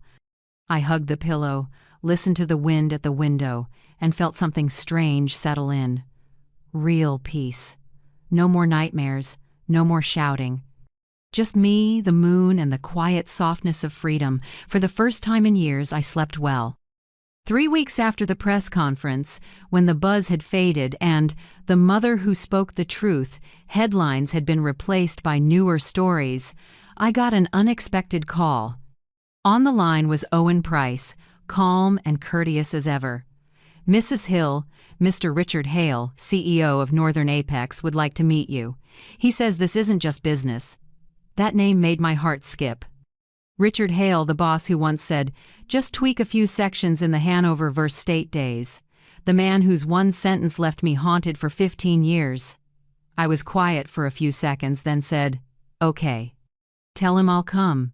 The next afternoon, I stood before Northern Apex's soaring glass tower, the same place that once made me shake just to walk in and clear my name. This time I came back not as someone under scrutiny, but as someone who had weathered a storm. Richard met me in the lobby, still as polished as ever, salt and pepper hair, crisp white shirt, navy tie. The difference was the smile, no arrogance, only contrition. "Margaret," he said, voice low, "I owe you an apology." I looked at him evenly. "For what?"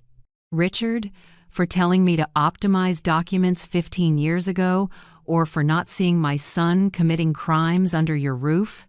He lowered his head slightly, voice softer. "Both." We sat in a 20th floor conference room. Late light poured through the glass, laying pale gold across the table. Richard set a folder in front of me. "The internal investigation shows Andrew embezzled more than $130,000 over 2 years. Besides using your account, he sold confidential information to competitors for cash." I should have caught it sooner. I went still. Every number in the file was a fresh cut. I asked, oddly calm, "What do you plan to do now?" Richard laced his fingers. "The company is pursuing criminal and civil action against Andrew Hill. But I also want to make amends for you and for this company." He looked at me, steady. "We'd like to bring you back, not as a secretary, but as an in-house ethics and compliance advisor. Starting salary, $4,000 a month. Additionally, the board has approved $50,000 in compensation for the indirect harm caused by Andrew's actions." "Everything's been cleared." I stared. "Are you serious?" "Serious. I'm not doing charity, Margaret. I need someone who understands how thin the line is between right and wrong and will never step over it again. You're that person." I looked out the window and saw the city blazing with sunlight. 3 years of abuse, a lifetime of steady work, and now here I was again, sitting before a door I once thought had slammed shut forever. I said softly, "You know, Richard, there was a time I thought I'd never walk into this building again. But if you believe in me, I'll try not to start over, but to end things the right way." He smiled, relieved. "Welcome back, Margaret Hill." In the days that followed, I went back to work every morning in my old white blouse, a pearl pin at the collar, and a new fast leather notebook under my arm. The smell of coffee in the lobby, the click of shoes on stone floors, everything reminded me of the years I'd lost. But this time, I wasn't anyone's paper runner. I sat in a small advisory office with Owen Price, reviewing the company's financial controls and auditing spending approvals. Owen looked over and smiled. "How does it feel to be back, Mrs. Hill?" I took a sip of tea. "Like cleaning up an old house after the roof caved in, only this time I brought new bricks." He laughed. "I'm keeping that line. We worked non-stop." I found a few more red flags in the archive's internal expense entries that lined up with transactions Andrew had made. Owen took careful notes and said Andrew might not have acted alone. A few days later, Jasmine walked into the office with a small black hard drive in her arms. "I found this in the old garage," she said. He hid it behind a panel. "I think it's company related." I took it from her. "You sure you want to be part of this?" Jasmine pressed her lips together. "I've hidden long enough, I want to end it." Owen checked the drive and went pale. Inside were lists of files Andrew sold to a competitor, plus the emails between them. The evidence was enough to at least double his sentence. When Kimberly received the data, she called me that night. "You just changed the entire case. With this, Andrew won't just be convicted for money laundering, he's facing corporate betrayal charges too. You won." I was quiet for a moment, then said, "No, Kimberly. I've only just started again." A month later, at an internal company gathering, Richard stood at the podium in front of the staff. I sat in the front row with Owen and Jasmine. "We've been through a hard season," he said. "But out of the wreckage we learned the most important thing. Transparency is the foundation of trust. And the one who reminded me of that is Mrs. Margaret Hill." The room applauded. I bowed my head, warmed and a little embarrassed. Richard continued, "The company is creating a fund for victims of financial abuse called the Hill Foundation to honor the courage of a woman who turned pain into action." I couldn't hold back tears. Never in my life did I imagine my name would stand for anything good. Now it wasn't a mark of shame, but a symbol of standing up.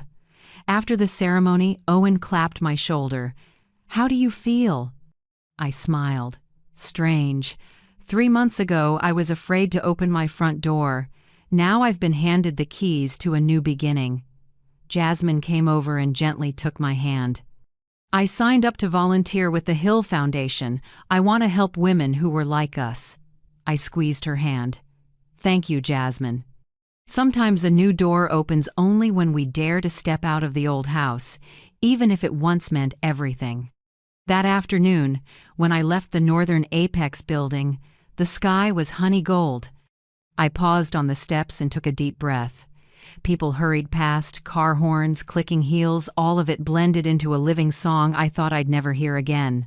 I smiled. No more trembling, no more bowed head. Ahead of me, the future stood open, like a bright doorway where the ruins had finally closed behind me. After the Hill Foundation announcement, my life settled into a new rhythm. But when the lights dimmed and the applause faded, I realized there was still a wound unhealed, not on my skin, but in my mind. Kimberly was the first to notice. "You've lived in fear too long, Margaret. Your body learned how to protect itself, but your mind hasn't. I think you should see a PTSD specialist." I hesitated, then agreed. In the first session, the doctor asked, "Do you often dream about old memories?" I nodded. "Every time I hear a bowl hit the table, I see his face, Andrew's. I wake up with my heart racing and my hands shaking." He took notes, voice soft as breath. "You lived too long. Under control. Now you need to learn to take back control of yourself." The session lasted more than 2 hours. I learned to breathe through panic and to stop apologizing for things that weren't my fault. Each exercise seemed simple: stand tall, look in the mirror, say, "I'm safe," but each one brought me to tears. I never thought I'd have to relearn the most basic thing: feeling at home in my own body. Ruth walked this road with me, patient as ever. She took me to a survivors group at the Franklin Community Center.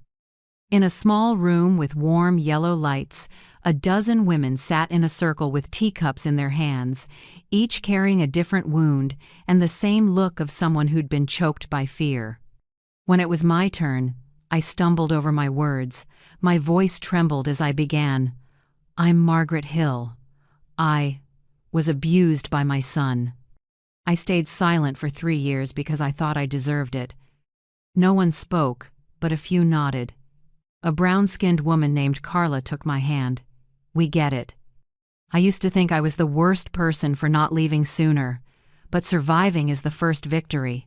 The room broke into gentle applause, just enough for me to feel I wasn't alone. For the first time in years, I told it all about the soup bowl, the slaps, being stripped of my rights inside my own home.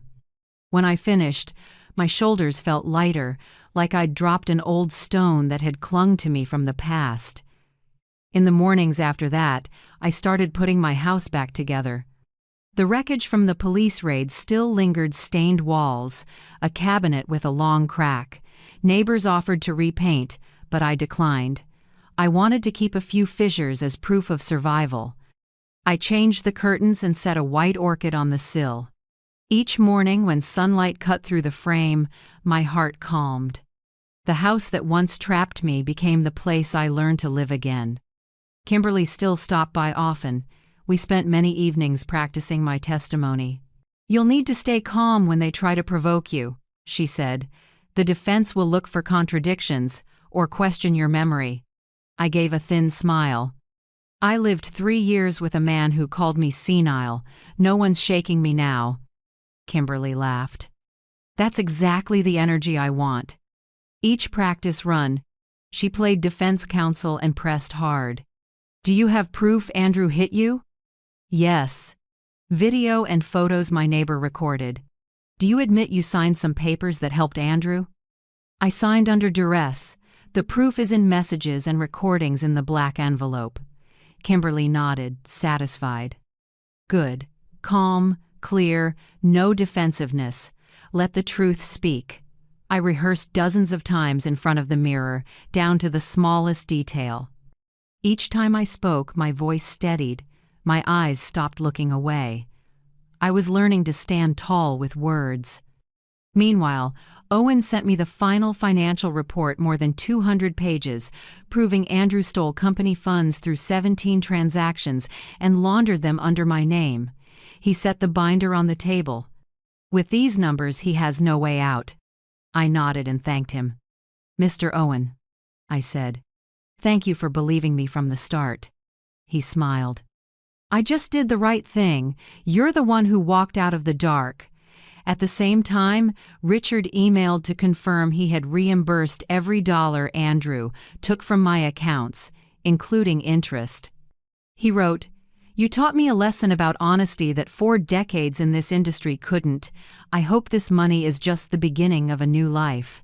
I finished reading with tears I couldn't explain. Maybe because, for the first time in years, someone called me by my full name, Mrs. Margaret Hill, without the word victim trailing behind it. On a quiet weekend afternoon, I took the old black envelope from my drawer. It had followed me through everything from the night of the slap to the day of the press conference. Now that the truth was out, it wasn't a weight anymore, just a relic from a time that was dead. I carried it to the backyard. Ruth stood beside me, silent. I lit a match. Flames rose and licked the papers, erased the forged signatures and tiny commas that once terrified me. As the ash lifted into the breeze, I felt clean. "How do you feel?" Ruth asked.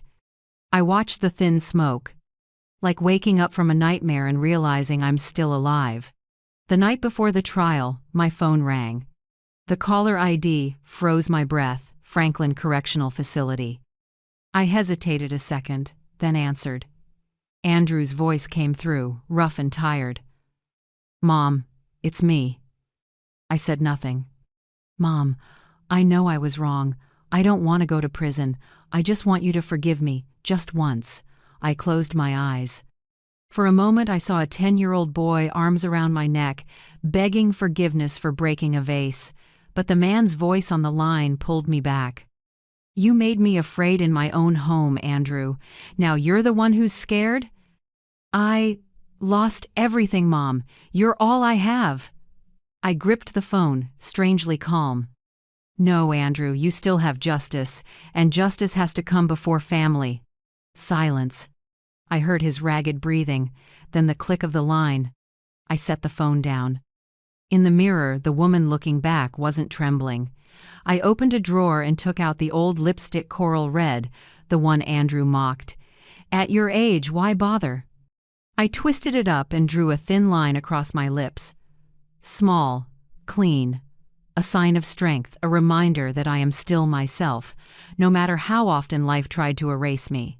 I smiled at my reflection. Tomorrow I would walk into court not just as a witness but as a survivor, a free woman. That morning the sky was gray and low with rain. I stepped from the car in front of the Franklin courthouse. Black shoes, newly polished, an old leather bag in my hand with my testimony, the coral lipstick, and a small slip of paper. "Stand tall, Margaret." Ruth had pressed it into my palm last night like a charm. Ahead, cold stone steps rose to a heavy wooden door. Reporters clustered on both sides, shutters clicking. I heard Kimberly call, "Mrs. Hill, over here." She wore a navy suit, eyes bright and steady.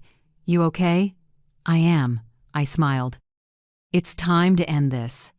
The courtroom was big, high-ceilinged, and bright with white lights. Paper, wood, and worry mingled in the air. I sat in the front row beside Kimberly. Across the aisle, Andrew was cuffed in a gray jail uniform, hair messy, beard patchy. I barely recognized the son who once kissed my forehead every morning. The prosecutor read the charges clearly from the board: domestic abuse, financial embezzlement, extortion, witness intimidation. Each word landed like a hammer. I didn't shake. I sat with my hands folded in my lap, listening as my past was read aloud, not to shame me this time, but to find justice. Jasmine testified first. Small frame, hair pulled back, hands clenched. Her voice wavered at first, but steadied as she spoke. "I lived with him for 2 years. In that time, he hit me, took my money, and threatened me if I told anyone. I used to think his mother was the only person he respected. Then I learned he respects no one." The room was silent. Andrew wouldn't look at her. When she read the threatening messages he sent, a few jurors lowered their eyes. As she stepped down, her eyes found mine. There was no hate there, only tired compassion. I nodded. She nodded back, as if we had both come through the same storm. Next was Owen. He took the stand with a thick stack of documents and walked the court through a systematic pattern of fraud. The defendant, Andrew Hill, used his position in finance to move company funds into accounts under his mother's name, Mrs. Margaret Hill, who had no knowledge of it. The total is $132,400 over 17 transfers with verified evidence of forged signatures. Owen put each statement on the screen, every bank page, every mismatch. His voice was even and sure. When he finished, he glanced my way, as if to say, "We did it." The defense tried to push back, claiming Andrew just asked his mom to move money as a favor. Owen answered cleanly, "No one needs a favor 70 times across 3 different states over 2 years." A small chuckle rippled through the room. Andrew bowed his head, jaw tight. Then it was my turn. Kimberly touched my arm and whispered, "You're ready." I stood and walked to the stand. My footsteps sounded on the floor like a calm heartbeat. When I looked up, dozens of eyes were on me: jurors, press, the prosecutor, and Andrew. I began in a voice so steady it surprised me. "I'm Margaret Hill, 68. I'm the defendant's mother." Silence. I faced the judge and told it all, each piece, each memory I'd once tried to bury. From small insults, Andrew turned me into a live-in maid in my own house. Every month, my retirement check disappeared. Every time I asked, he said, "I'm just managing it for you." I stayed because I thought a mother's love might save a person. But the night he threw a bowl of soup in my face, I understood that if I didn't fight back, I would die a little every day. I told them about Owen, the 18th floor, the forgeries, the crushing grip on my wrist, and the final blackmail letter. I explained how I confessed my old mistake in public to sever his power over me. Each sentence felt like a cut, but one that freed me, not hurt me. The defense rose to cross-examine. "Mrs. Hill," he said, "you admit mistakes in the Hanover v. State matter, correct? How can we trust the memory of a 68-year-old? A murmur rose. I took a breath. I can forget dates. I will never forget what it felt like when my son's hand was on my throat. If you need help with your memory, the video my neighbor recorded will jog it. Kimberly smiled and signaled. Ruth stepped forward and submitted the memory card. The footage filled the screen, Andrew shouting, forcing me to sign, his voice clear. "If you don't sign, you lose everything." No one made a sound. Even the judge gripped his armrest. When the video ended, Kimberly turned to the defense and said softly, "Any more questions about my client's memory?" He said nothing and sat down. The room thickened with quiet. Andrew's head hung, his shoulders sagged. I saw the collapse, not loud or dramatic, just an absolute emptiness when a man loses the power he thought he'd keep forever. The jury conferred briefly. Then one juror stood to read the verdict. "We find the defendant, Andrew Hill, guilty on all counts." The judge nodded, voice firm. "The defendant is sentenced to 18 years in prison and must pay full restitution." The gavel struck 3 times, echoing. I closed my eyes and let the sound etch itself into me, a period at the end of 3 years of hell. Andrew looked up at me. His eyes were hollow, no hatred, just the pit of late understanding. I didn't speak. I gave a small nod, not forgiveness, goodbye. As I left the courtroom, Kimberly took my hand. "You did it." I smiled, hoarse. "No, we did." Outside, the noon sun hit the courthouse steps. I stood still and filled my lungs with warm air. A breeze lifted a few gray hairs and carried the scent of freedom, the smell I'd forgotten. Farther down, Ruth and Jasmine waited, each holding a small flower. When I reached them, they said nothing, just hugged me tight. For the first time in years, I truly stood tall. Not a mother begging for mercy, but a woman who saved herself from a twisted version of family. On the drive home, I rolled down the window and let the wind wash over my face. I watched the trees and houses go by and told myself, the world is still beautiful. I just spent too long afraid to look at it. And now I can. The next spring, when the maples by my porch began to bud, I officially started my new job at Northern Apex as an ethics and compliance advisor. My office was small, a desk, a bookcase, a window on the park. But every morning, when I powered up my computer and steeped mint tea, it felt like a miracle. I was still here, and I got to begin again. I moved slower, breathed deeper, laughed more. The scars in my mind didn't vanish, but they stopped running me. I used my freedom like air, light, natural, without guilt for being happy.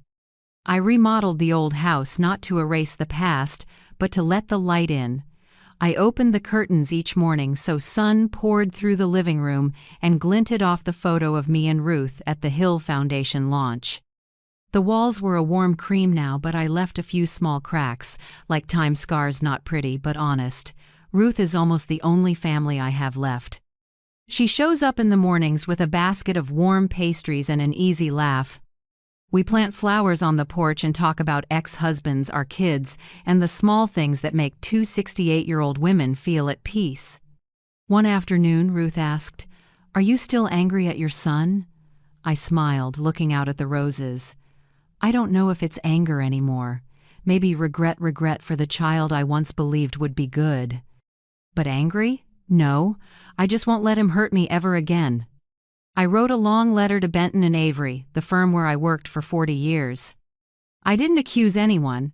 I urged them to strengthen ethical processes and to require an independent audit each year so the line between what's legal and what's convenient can't blur. A week later, the new managing partner called to thank me and offered an honorary advisor role. I declined. I don't need a title, I just need to know the mistakes I made won't repeat. From the Hill Foundation's early success, Kimberly, Owen, and I launched a small project called Light After Silence, a fund supporting older women abused or financially coerced. We host workshops, offer free legal consults, and raise money for shelters.